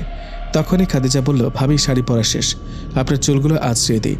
টাওয়ালটা চুলের থেকে খুলতেই খাদিজা অবাক। মাশাআল্লাহ ভাবি, আপনার চুল যেমন কালো, রেশমি ও সুন্দর। একদমে বলে থামল। দেখলাম বেচারি চুল আঁচড়াতে গিয়ে নাজেহাল অবস্থা, একা পারছে না, তাই আমিও সাথে হেল্প করছি। জানেন ভাবি, এই বাড়িতে চুল কাটা নিষেধ। অবাক হয়ে বললাম, কেন? কারণ ভাইয়া বড় চুল পছন্দ করে। বুড়াটার কথা শুনেই মনটা খারাপ হয়ে গেল। তারপর বিছানায় তাকাতেই আর চোখ সরাতে পারছি না। সারি সারি গয়না সাজানো রয়েছে। খাদিজা, এত গয়না কোথা থেকে? আসলে ভাবি, আপনি যখন বাথরুমে ছিলেন তখন বড় মা এসে সব গয়না দিয়ে গেছেন, আর আপনাকে সেজে নিচে যেতে বলেছে। মনে মনে বললাম, এই বড় মাটা আবার কে? তারপর ও আমাকে সুন্দর করে ঠোঁটে গোলাপি লিপস্টিক আর চোখে কাজল, হাতে ভারী সোনার বালার সাথে চুড়ি, বড় ছোট ভারী ভারী হার, যা আমি কোনোদিন পরেছি তো দূরের কথা, চোখেও দেখিনি। আচ্ছা, ওরা সবাই আমাকে কিছু না বলেই মেনে নিল, যেন আমি আসার আগে ওরা দরজায় দাঁড়িয়েছিল আমাকে বরণ করার জন্য। ব্যাপারটা কেমন জানি লাগছে। হঠাৎ খাদিজা বলল, ভাবি, আয়নায় তাকিয়ে দেখুন, কেমন পরিদের থেকেও সুন্দর লাগছে, ঠিক যেন স্বর্গের অপ্সরী। আয়নায় তাকিয়ে নিজেকে আর চিনতে পারছি না। এটা কি সত্যি আমি? কতদিন নিজেকে দেখিনি। নীল শাড়িতে সত্যি আমাকে অনেক সুন্দর লাগছে। খাদিজা বলল, ভাবি, আপনি নিজেকে আর কত দেখবেন? বড় মা, সবাই অপেক্ষা করছে আপনাকে দেখার জন্য। তখনই ছুরিটার কথা মনে পড়ল। আচ্ছা খাদিজা, তুমি দরজার সামনে দাঁড়াও, আমি একটু আসছি। চুপচাপ ও দরজার সামনে দাঁড়িয়ে আছে। আমি বাথরুমে বেসিনে রাখা ছুরিটা নিয়ে বালিশের নিচে লুকিয়ে রাখলাম। তারপর খাদিজার সাথে নিচে নামতেই সবাই আমাকে দেখে উঠে দাঁড়ালো। অবাক চোখে সবাই আমাকে দেখছে। লজ্জায় আমার চোখ নিচে নামিয়ে ফেললাম। সবাইকে সালাম করলাম। বাহ বউ, তোমাকে অনেক সুন্দর লাগছে, বিধাতা পরম যত্নে তোমায় বানিয়েছে। বুড়োটার মুখে এই কথাটা শুনে মাথায় রাগ উঠে গেল। একটা মহিলা, আমি ওনাকে চিনি না, সম্পর্কে উনি আমার কে হন, বাট উনি আমাকে বরণ করেছিলেন। বাহ, আমার ঘরে এতদিনে একটা লক্ষ্মী আসলো, কত সুন্দর লাগছে, যেন আলোয় আলোয় আমার ঘরটা আলোকিত হয়ে গেল। হঠাৎ উনি নিচের দিকে তাকিয়েই রেগে গেল। ওনাকে দেখে এমন সবাই ভীত হয়ে গেল। আমি ওনার দিকে তাকিয়ে আস্তে আস্তে নিচে তাকালাম। দেখলাম উনি আমার চুলের দিকে তাকিয়ে আছেন। মনে মনে ভাবলাম, খাদিজা তো বলেছিল এই বাড়ির সবাই লম্বা চুল পছন্দ করে, কিন্তু উনি কেন আমার চুল দেখে রেগে গেছেন? তখনই উনি বলল, খাদিজা, লুৎফা, মাইশা, তোরা থাকতে আমার বৌমার চুল নিচে পড়ে আছে। তখনই ওরা দ্রুত আমার চুল উঠিয়ে নিল। তারপর খাবার টেবিলে গেলাম। বাহ, রাজকীয় সব খাবার, নানান রঙের ফল, পাখির মাংস থেকে শুরু করে কি নেই এখানে, দেখে আর ঘ্রাণ শুনে পেট ভরে যাচ্ছে। হঠাৎ বুড়োটার আগমন টেবিলে। কি বউ, এসো এসো, আমার পাশে বসো, আমি তোমার পাশে বসে খাবো বউ। মনে মনে বললাম, কি আদিক্ষেতা, মনটা চায় বুড়োটার গলায় টিপতেই। শখ কত এই বয়সে, এত পীড়িত। যৌবনে কেমন ছিল আল্লাহ জানে। হঠাৎ আমার হাত ধরে ওনার পাশে নিয়ে বসালেন। এত বড় খাবার টেবিলে আমরা মাত্র 3 জন, আর এত এত দাসী। তখনই বুড়োটা বলল, আর কাকে খুঁজছ বউ? সবাইকে পাবে। কিছু কাজ থাকার কারণে বাড়ির কিছু সদস্য বাইরে গিয়েছে। আমি তো অবাক, বাবারে, এই বুড়োটা তো মনের কথাও বুঝতে পারে। না বাবা, মনে মনে আর কিছুই ভাববো না, বুড়োটা সব বুঝতে পারে। তখন বুড়োটা বলল, এত কিছু ভেবো না তো বউ, খাবার দেওয়া আছে, খাও। খাবারের সময় এত কিছু কি ভাবতে হয় বলো? বাহ, জিভে জল এসে পড়ল। সে কখন কি খেয়েছি, কিন্তু এই খাবার কি আমার পেটে সইবে? এতদিন তো বাসি পচা খেয়ে এসেছি। না, ক্ষুধাটাও পেয়েছে বেশ। খাবারের কথায় বা কি বলবো, নাম না জানা খাবার, জীবনেও দেখিনি। খাবারটা মুখে দিতেই বাহ, কি সমুদয় খাবার পেট ভরে খেয়েছি। খাদিজা এবার আমার রুমে নিয়ে গেল আর বলল, ভাবি, কিছু লাগলে শুধু আমার নামটা মুখে উচ্চারণ করবেন। বললাম, কেন? বলল, আমি চলে আসবো। আমি মাথা নাড়িয়ে হ্যাঁ সূচক জবাব দিলাম। ও চলে গেল।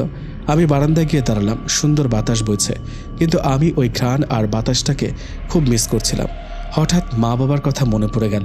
আচ্ছা, মা বাবা নিজের স্বার্থের জন্য আমার সাথে এমনটা করতে পারলো কেন? ওরা আমার জীবনটা শেষ করে দিল কেন? ভাইটার কথা মনে পড়তেই 2 চোখ বেয়ে অবিরত পানি পড়ছে। আমার ভাইটা কি জানি কি করছে। আচ্ছা, ও কেমন আছে, কি করছে? আমাকে বাড়িতে না পেয়ে কি কান্না করছে?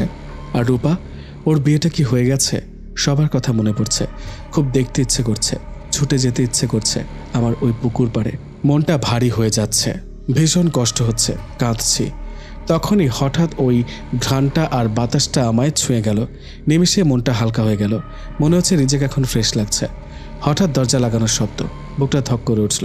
তবে কি বুড়োটা চলে এলো? কি হবে এখন? ছুরিটা তো আমার কাছে নেই, বালিশের নিচে। যাহ, কি হবে এখন?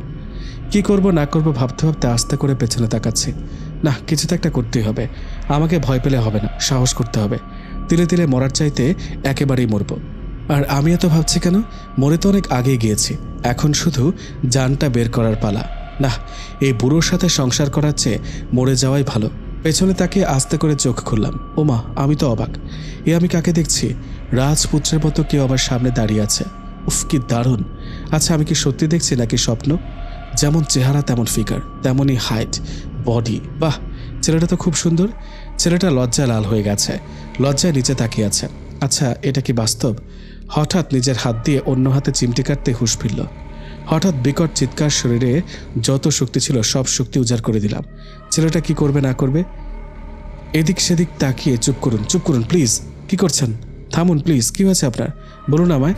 না পেরে ছেলেটা সরি বলে আমার মুখটা চেপে ধরে বলল, কি ভয়ঙ্কর মেয়ে রে বাবা, বাড়ি থেকে তো মনে হয় ফু দিলেই উড়ে যাবেন, কিন্তু না, ভিতরে ভিতরে এত শক্তি। আমি তো ফার্স্ট ভাবলাম ভূমিকম্প হচ্ছে। না না, নিমিষে ধারণাটা পাল্টে গেল। এ তো আমার রুমে ছোটোখাটো একটা সুনামি বয়ে গেল। আল্লাহ জানে বাকি ঘরের অবস্থা কি। হে মেয়ে, আমি কি ভূত, হ্যাঁ, যে চিৎকার দিতে হবে? বলো, কেন চিৎকার করেছো? ছেলেটা তো বড় ধাপ্পাবাজ, আমার মুখ চেপে ধরে রেখেছে, আবার আমাকে প্রশ্ন করছে, আবার সেগুলোর আনসারও চাচ্ছে। মেন্টাল নাকি? মনে মনে বলতে লাগলাম। আমি করতে করতে তখনই মুখটা ছেড়ে দিল সে, আর আমি প্রাণ ভরে শ্বাস নিয়ে বললাম, এই যে মিস্টার গম্ভাট, কি পেয়েছেন বলুন তো? মুখ চেপে ধরে রেখেছেন, তারপর আবার বেশি বকছেন। মেন্টাল নাকি আপনি? আর আপনি কে? এখানে কেন এসেছেন? আপনি চুপ করুন, আস্তে কথা বলুন, সবাই চলে আসবে। শুনুক সবাই, দেখুক অন্যের ঘরে একটা ছেলে ঢুকে দরজা লাগায় কোন সাহসে। আরে বাবা, আমার কথা তো শুনুন। না, শুনবো না। আপনি ওনাকে ডাকুন। কাকে ডাকবো? কেন? যার সাথে আমার বিয়ে হয়েছে, ওই বুড়োটাকে ডাকুন। তখনই দরজায় করাঘাত। নিশ্চয়ই সুনামির আঘাতে এখন আমার ঘরে সবাই এসেছে। গিয়ে দরজা খুলতে দাদু, মা, বাড়ির কাজের মেয়েরাও চলে এসেছে। মা, দাদু ঘরে ঢুকলো।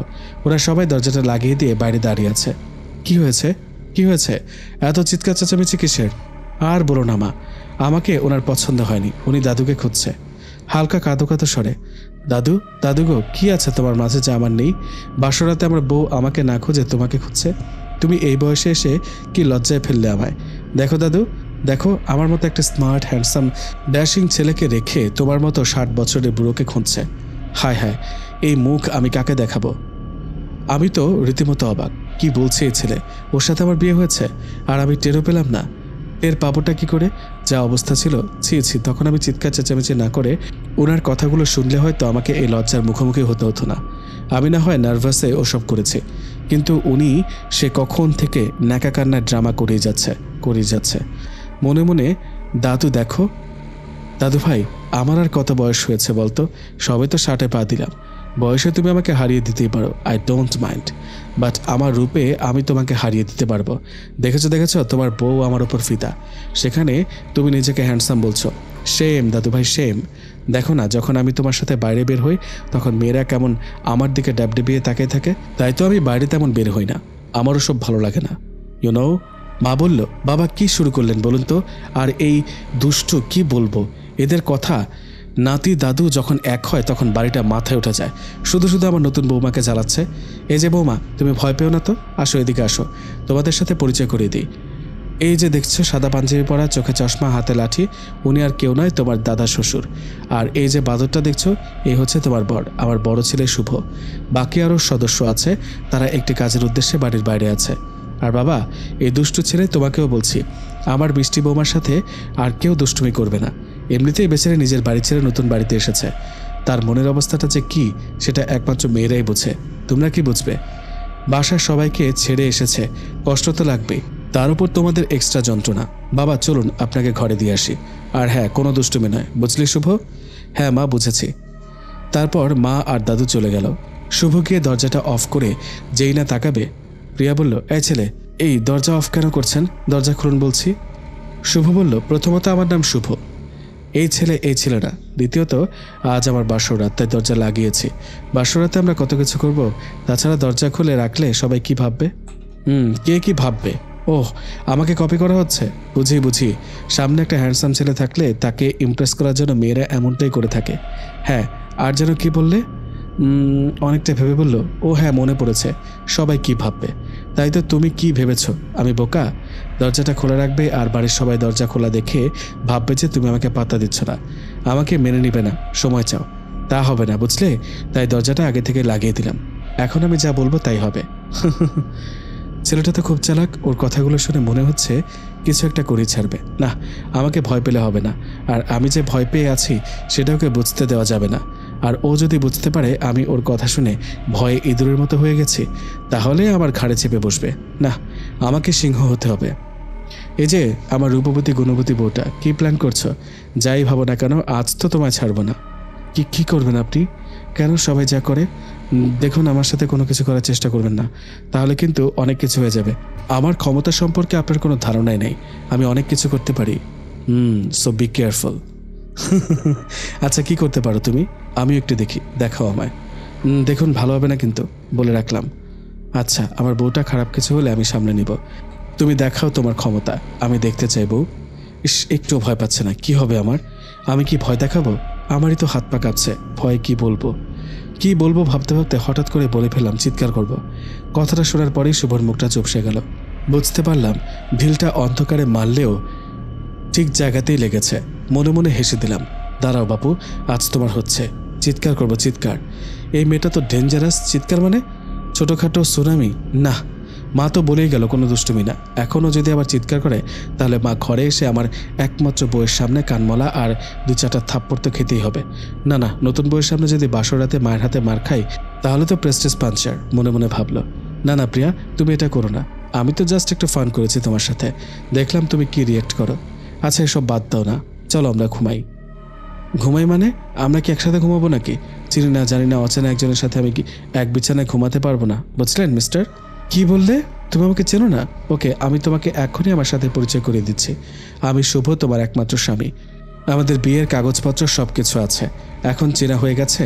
আর এখন যা জানার জেনেছ, বাকিটা আস্তে আস্তে জেনে যাবে। চলো বউ, অনেক রাত হয়েছে, আমরা ঘুমিয়ে পড়ি। ঘুমাই, আমি আপনার সাথে ঘুমাবো না। কাঁদো কাঁদো স্বরে শুভ বলল, প্রিয়া, ও প্রিয়া, আমি তোমার স্বামী। বলো, তাহলে তুমি আমার সাথে না ঘুমিয়ে কার সাথে ঘুমাবে বলো? প্রিয়া বলল, আমি একা ঘুমাবো। নো, আর একটাও বেশি কথা নয়। বালিশের নিচে থেকে ছুরিটা বের করে, দেখেছেন আমার হাতে এটা কি, একদম শেষ করে দিব। শুভ মুচকি এসে, হ্যাঁ তো ছোট একটা ছুরি দিয়ে কি শেষ করবে বউ? এটা দিয়ে তো পেঁয়াজও কাটতে পারবে না, বোতা হয়ে গেছে দেখুন। সে যাই হোক, আমি কিন্তু এখনই চিৎকার করব। নরম স্বরে শুভ বলল, চুপ করো বউ, তোমাকে আর কষ্ট করে চিৎকার করতে হবে না। আমি বরং সোফায় গিয়ে শুয়ে পড়ছি, তুমি বিছানায় ঘুমিয়ে পড়ো। না, আমি নিচে বিছানা পেতে ঘুমিয়ে পড়বো, আপনি বিছানায় গিয়ে ঘুমান। আমার বউটা নিচে ঘুমাবে আর আমি বিছানায়। কখনোই ঘুমাতে পারবো না। তুমি বিছানা যাও, আমি সোফায় ঘুমাচ্ছি। আর কোনো কথা নয়, তোমার কথা আমি রেখেছি, আমার কথাটা তোমাকে মানতে হবে। যাও ঘুমাও। না, ওনাকে আর হাজার বললেও কোনো কাজ হবে না। যাই শুয়ে পড়ি। যে ঘুমাতে যাব তখনই, বউ একটু দাঁড়াও। ওনার কথা শুনে দাঁড়িয়ে গেলাম। উনি আমার সামনে এসে অপলক দৃষ্টিতে দেখছে, আমিও ওনাকে দেখছি। কত সুন্দর এই মানুষটা, নীল পাঞ্জাবিতে ওনাকে দারুণ লাগছে। আমার তো বিশ্বাসই হচ্ছে না যে উনি আমার স্বামী। ওনার চেহারা থেকে উজ্জ্বল আলো বের হচ্ছে আর অনেক লম্বা প্রশস্ত কাঁধ, কি বডি, পারফেক্ট। শুভ বলল, আমার বউটা, আমার জানটা এখন আমার কাছে কত সুন্দর মায়াবী একটা মুখ। তোমাকে আর কেউ কষ্ট দিতে পারবে না, আমার কাছ থেকে তোমাকে কেউ কখনো কেড়ে নিতে পারবে না। আমি আমার ভালোবাসা দিয়ে আমার বুকের ভেতরে তোমাকে আগলে রাখবো বউ, অনেক ভালোবাসবো তোমায়। ছি, কি করছি আমি? ওনার দিকে এভাবে তাকিয়ে আছি, কি ভাববে উনি? এই যে মিস্টার, এই কি হলো, কি দেখছেন অমন করে? ও হ্যালো। তখনই ওনার হুঁশ ফিরল। দেখতে দাও না আমাকে, আমার বউটা কত সুন্দর, আমি তোমাকে অনেক। তখনই প্রিয়া ধমকেশ্বরে বলল, এই এবার বাস্তবে আসুন, আমার খুব ঘুম পাচ্ছে, আমি ঘুমাতে যাচ্ছি। আমি বিছানায় অন্য পাশে ফিরে শুয়ে রইলাম। আর ও কিছুক্ষণ দাঁড়িয়ে থেকে লাইটটা অফ যেই করেছে তখনই চিৎকার, সাথে সাথে লাইট অন। কি হয়েছে বউ, তুমি চিৎকার করছো কেন? আমি তো এখনও তোমার পাশে ঘুমাইনি। লাইট কেন অফ করলেন? আমি অন্ধকারে ঘুমাবো না, লাইট অন থাকুক। কিন্তু বউ, লাইট জ্বালিয়ে তো আমি ঘুমাতে পারি না। আচ্ছা আচ্ছা, আমার বউ যা বলবে তাই হবে। আমার 10টা না 5টা না একটা মাত্র বউ, খালি বেশি কথা। না, চুপ করুন আর চুপচাপ শুয়ে পড়ুন।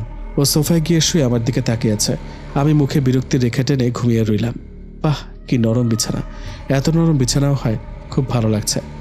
ভাবতে ভাবতে কখন যে ঘুমিয়ে গেলাম। হঠাৎ কারো স্পর্শ পেলাম, কপালে আলতো ঠোঁটের ছোঁয়া ছেয়ে গেল। আমি চোখ বন্ধ করে রইলাম। ঠান্ডা স্পর্শগুলো আমার কপাল থেকে গাল, গাল থেকে যেই ঠোঁটে যাবে তখনই চোখ খুললাম আর ধাক্কা দেওয়ায় বিছানায় পড়ে গেল। এই যে মিস্টার, এসব কি হচ্ছে? কি করছেন? লজ্জা করে না? একটা মেয়ে ঘুমিয়ে আছে আর আপনি সেই সুযোগে এসব করছেন। শুভ বলল, আমি আবার কি করলাম? কিছু করিনি। চুপ, একদম চুপ, আমি কিছু বুঝি না তাই মনে হয় আপনার? ইচ্ছা করে আপনি এসব করছেন। কি করেছি বউ? তোমার চুলগুলো সামনে চলে এসেছিল তাই সরিয়ে দিলাম। এটা কি ভুল করেছি তুমি বলো? না, আপনি তো ভুল করতেই পারেন না। চুল যখন সরাবেনই হাত দিয়ে সরাবেন, ঠোঁট দিয়ে কি? বাবারে বাবা, বউ আমার সব বুঝতে পেরেছে, মনে মনে বলল। আসলে বউ কি বলতো, হাতের ছোঁয়া পেয়ে যদি তোমার ঘুম ভেঙে যায় তাই ঠোঁট দিয়েই। ঘুম যখন ভেঙে গেছে তাহলে চলো। কোথায়? কেন, নামাজ পড়বে? শোনো বউ, আল্লাহ আমাদের পৃথিবীতে পাঠিয়েছে কেবল তার ইবাদত করতে, আর তিনি তার প্রিয় বান্দাদের কষ্ট, অভাব, দুঃখ দিয়ে কেবল পরীক্ষা করে দেখে যে দুঃখের দিনে আল্লাহ তাআলার নাম আমাদের হৃদয়ে থাকে কিনা, তাকে আমরা ভুলি কিনা। তাই আমাদের উচিত সুখের দিন বা দুঃখের দিনে আল্লাহকে স্মরণ করা, তার দরবারে শুকরিয়া আদায় করা, তার দরবারে হাত তুলে নিজের সমস্ত কষ্টের কথা হোক বা দুঃখের তার কাছে বলা, সেটা যতই ভালো কিংবা খারাপ হোক না কেন। উনি এমন একজন প্রভু যার কাছে কোনো কথা বললে ফাঁস হওয়ার ভয় থাকে না। আল্লাহ এক, অদ্বিতীয়, যার কোনো বিনাশ নেই। বাহ, কত সুন্দর ওনার কথাগুলো, এমন করে কখনো ভেবে দেখিনি। উনি তো ঠিক কথাই বলেছেন। আমি বললাম, আচ্ছা আমি নামাজ পড়ব, সবসময় পড়ব। এই তো আমার ভালো বউটা। বিছানায় নিচ থেকে স্লিপার এনে আমার পায়ে পরিয়ে দিল। আমি পা সরাতে গিয়েও পারলাম না। বলল, বউ, খালি পায়ে যদি ফ্লোরে তুমি হাঁটাহাঁটি করো তাহলে তোমার ঠান্ডা লেগে যেতে পারে। আমি চাই না তোমার ঠান্ডা লাগুক, আমার আদরের বউটা কষ্ট পাক। ওনার কথা শুনে ভেঙচি কেটে যেই দাঁড়াতে যাব তখনই পড়ে গেলাম। না, কি হলো? আমি তো ব্যথা পাইনি। আস্তে করে চোখ খুললাম, দেখলাম উনি আমাকে ধরে রেখেছেন, এক হাত পিঠে আর এক হাত কোমরে। তাকিয়ে রইলাম দুজন দুজনের দিকে। আচ্ছা, আমার সাথে কাল থেকে যা যা ঘটছে সব কি সত্যি নাকি কল্পনা? আমি সত্যি কি এমন বর পেয়েছি? এত কেয়ারিং, লাভিং, আমি তো ভাবতেই পারছি না। সবাই এত ভালো, আমি না চাইতেই সব পাচ্ছি। মনে মনে প্রিয়া বলল। শুভ তখনই বলল, বউ আর কত দেখবে আমায়? আমি তো আর পারছি না, হাতটা ধরে যাচ্ছে। তাড়াতাড়ি উঠো, না হলে ছেড়ে দিলাম। কিন্তু বাকিটা ইতিহাস। ওনার কথা শুনে লজ্জায় পড়ে গেলাম। উনি আস্তে করে দাঁড় করিয়ে দিলেন। দেখলাম আমার শাড়িটা পেঁচিয়ে গেছে। কাল রাতে শাড়ি পরে ঘুমিয়েছি, ঘুমের মধ্যে হয়তো সামলাতে পারিনি। উনি বলল, দাও বউ, আমি ঠিক করে দিই। না না, আমি পারবো, আপনাকে কষ্ট করতে হবে না। শাড়ির এটা সেটা নাড়াচ্ছি, বাট ঠিক করতে পারছি না। পারবই বা কী করে? কখনো তো আমি শাড়ি পরিনি। নিজেরটা নিজে ঠিক করছি আর ওনার দিকে আর চোখে তাকাচ্ছি। দেখছি উনি মুচকি মুচকি হাসছে। রাগ যা হচ্ছে না। বউ, শাড়ি ঠিক করতে করতে নামাজের টাইম চলে যাবে। আমি ঠিক করে দিচ্ছি, ভয় পেও না। এমন কিছুই করবো না যেটা তুমি অপছন্দ করো। উনি আলতো ছোঁয়ায় আঁচল কুচি ঠিক করছে। হঠাৎ ওনার হাত আমার কোমরে ছুঁয়ে গেল। ঠান্ডা ছোঁয়ায় শরীরটা শিরশিরিয়ে গেল। কেমন একটা লাগলো। বউ, বউ, কি হলো? না, কিছু না। ওকে চলো, তোমাকে ওয়াশরুমে দিয়ে আসি। না ধন্যবাদ, আমিই পারবো। আচ্ছা বউ, তাহলে তুমি ফ্রেশ হয়ে এসো অ্যান্ড নামাজ পড়ো, আর আমি নামাজ পড়ে আসি। আচ্ছা ঠিক আছে বলেই ওয়াশরুমে চলে গেলাম। বাথরুমের ভিতরে দেখলাম ব্রাশে পেস্ট লাগানো, মগের মধ্যে ঠান্ডা গরম পানি মিশ্রিত, face wash, towel, serial by serial রাখা আছে। আমি মুচকে এসে ফ্রেশ হয়ে নিলাম। রুমে আসতে দেখি ফ্লোরে জায়নামাজ, তসবিহ আর কোরআন রাখা আছে। দেখে অবাক হয়ে গেলাম। বাহ, মানুষটা খুব গুছানো। সুন্দর মনের মানুষ না হলে কেউ এমন করে? নামাজ পড়ে, দরুদ পড়ে, কোরআন শেষ করে সালাম ফিরিয়ে উঠে জায়নামাজটা টেবিলে রেখেই দেখি একটা ধোঁয়া ওঠা চায়ের কাপ আর পাশে এক টুকরো কাগজ। কাগজটা খুললাম। বউ, চাটা খেয়ে নাও, ভালো লাগবে। আর হ্যাঁ, তাড়াতাড়ি নিচে এসো, আজকে সবাইকে তুমি চা খাওয়াবে। কাগজটা পড়ে চাটার দিকে তাকালাম। বাহ, কালারটা তো খুব সুন্দর, ঘ্রাণটাও সুন্দর, খেতে হয়তো অনেক ভালো লাগবে। আসলে আসলে আমি তো চা তেমন খাইনি। না, উনি দিয়ে গেছেন, না খেলে যদি রাগ করেন। একটা চুমুক দিলাম। আহ, দারুণ তো, চা এত মজা হয়। সাথে সাথে শেষ করে ফেললাম। কাপটা রেখে নিচে যাচ্ছি আর বাড়িটা দেখছি। কত সুন্দর এই বাড়িটা, মনোরম পরিবেশ। এগুলো সবটাই ভাবা যায়, বাট না, এটা সত্যি অনেক সুন্দর করে সাজানো। সব কিছু দামি দামি আসবাবপত্র, ফুলদানিতে মনে হয় নানান রঙের হিরে বসানো আছে। সব কিছু চমকাচ্ছে, চোখ জুড়িয়ে গেল। সিঁড়ি দিয়ে নামছি। বাহ, বেশ অনেক জায়গা জুড়ে বসার জায়গা। কেউ কি এখনো ওঠেনি নাকি? কেউ যদি না উঠে তাহলে পাতিল চামচের শব্দ কোথা থেকে আসছে? আচ্ছা, রান্নাঘরটা কোথায় খুঁজবো? নিচে নেমে এদিক সেদিক তাকাচ্ছি। হঠাৎ বউ, চমকে উঠলাম। দেখি উনি রান্নাঘরে। এমা, আপনি রান্নাঘরে কি করছেন? কেন? আপনার জন্যই তো অপেক্ষা করছি। আমার জন্যে? কেন? বললাম না আজ তুমি সবাইকে চা করে খাওয়াবে। ভয় পেয়ে গেলাম। চা আমি বানাবো। আচ্ছা, আমার হাতে চা সবার ভালো লাগবে তো? ওনারা কিভাবে খায়? যদি আমারটা ভালো না লাগে? তখন দেখলাম উনি মুচকি মুচকি হাসছে। রিল্যাক্স বউ, এত ভাবছো কেন? ভ্রু কুচকে বলল, ভাবছি মানে? না মানে, আমি বলছিলাম চা আমি করে নিয়েছি, কাপেও দিয়েছি, তুমি শুধু কষ্ট করে সবাইকে দিবে। পারবে তো বউ? হ্যাঁ হ্যাঁ পারবো। তাড়াতাড়ি এখানে আসো এখনই, মা দাদু চলে আসবেন। আমি রান্নাঘরে গিয়ে চায়ের সামনে দাঁড়িয়ে আছি। দেখি মা দাদুকে নিয়ে এসেছে। আমি পেছনে তাকাতে দেখি উনি নেই। ওমা, উনি কোথায় গেল আর কিভাবে গেল? তখনই মা বলল, বৌমা তুমি এত সকালে রান্নাঘরে কি করছো? আমি চায়ের ট্রে হাতে করে তাদের সামনে টেবিলে রেখে দাদুকে সালাম করে চা দিলাম। মাকে সালাম করে চা দিয়ে, আসলে মা একটু চা বানালাম আর কি। তখনই দেখি শুভ এসেছে। বউ, বউ, কোথায় তুমি? শুভ চিৎকারে বাসার সকল মেয়েগুলো চলে এসেছে। বাহ, ভালোই তো ড্রামা জানে। ওনার সামনে দাঁড়িয়ে আছে আর উনি বউ বউ বলে চিৎকার করছে। ছি ছি ছি, কি লজ্জা, কি লজ্জা। মা ওর কানটা টেনে বলল, এই যে বাবা তোমার বউ, কোথাও হারিয়ে যায়নি। দেখো, বেচারি সকালে ঘুম থেকে উঠে কত কষ্ট করে চা বানিয়েছে। তাই নাকি মা? আমার বউ চা বানিয়েছে? তা বউ, চাটা খাওয়া যাবে তো? আমি রেগে ওনার দিকে তাকিয়ে আছি। উনি ভয়ে চাটা নিজে নিজে নিয়ে একটু দূরে গিয়ে বসল। দাদু বলল চায়ে চুমুক দিয়ে, বাহ দাদু ভাই, তুমি কত সুন্দর করে চা বানিয়েছ। সকালটা যদি এমন এক কাপ চা খেয়ে শুরু করি তাহলে আর কি লাগে। মা বলল, ঠিক বলেছেন বাবা, সত্যি বৌমা এত ভালো চা বানিয়েছ। কি করে বুঝলে তুমি? আমরা এমনভাবে চা খেতে অভ্যস্ত। তখনই শুভ কাশতে লাগলো।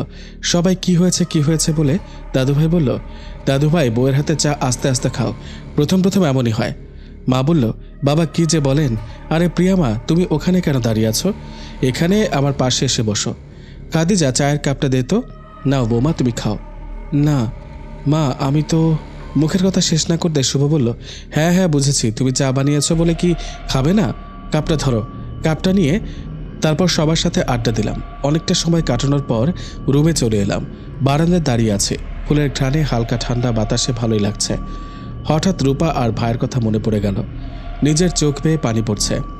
আমার ভাইটা কেমন আছে, কি করছে, আমার কথা কি ওর মনে পড়ে? আচ্ছা, রূপার কি বিয়ে হয়ে গেছে? ওকে সেদিন একবারও দেখতে পারিনি। ও কি জানতো না আমার সাথে এসব করছে? আর মা বাবার কথাই বা কি বলবো? টাকার জন্য নিজের মেয়েকে একটা পশুর কাছে বিয়ে দিতেও ওদের মন একটুও কাঁপল না। না, আল্লাহ যা করে ভালোর জন্যই করে। দেখো রূপা, দেখো ভাইয়া, তোমাদের প্রিয়া এখন কত সুখে আছে। না চাইতেই এত ভালো বর, মা, দাদু সবাইকে পেয়েছে। তোরা দূর থেকে দোয়া করিস যেন এইভাবেই সবাইকে ভালো রাখতে পারি, ভালো থাকতে পারি। হঠাৎ কাঁধে কারো স্পর্শ, চমকে গিয়ে সাথে সাথে তাকালাম। দেখি শুভ। শুভ বলল, এ কি বউ, তুমি এখানে দাঁড়িয়ে আছো কেন? আর তোমার চোখে পানি কেন? কি হয়েছে তোমার? কেউ কিছু বলেছে? দেখলাম রাগে ওর গাল দুটো পাকা টমেটোর মতো হয়ে গেছে। রাগলে মানুষটাকে ভারী সুন্দর লাগে।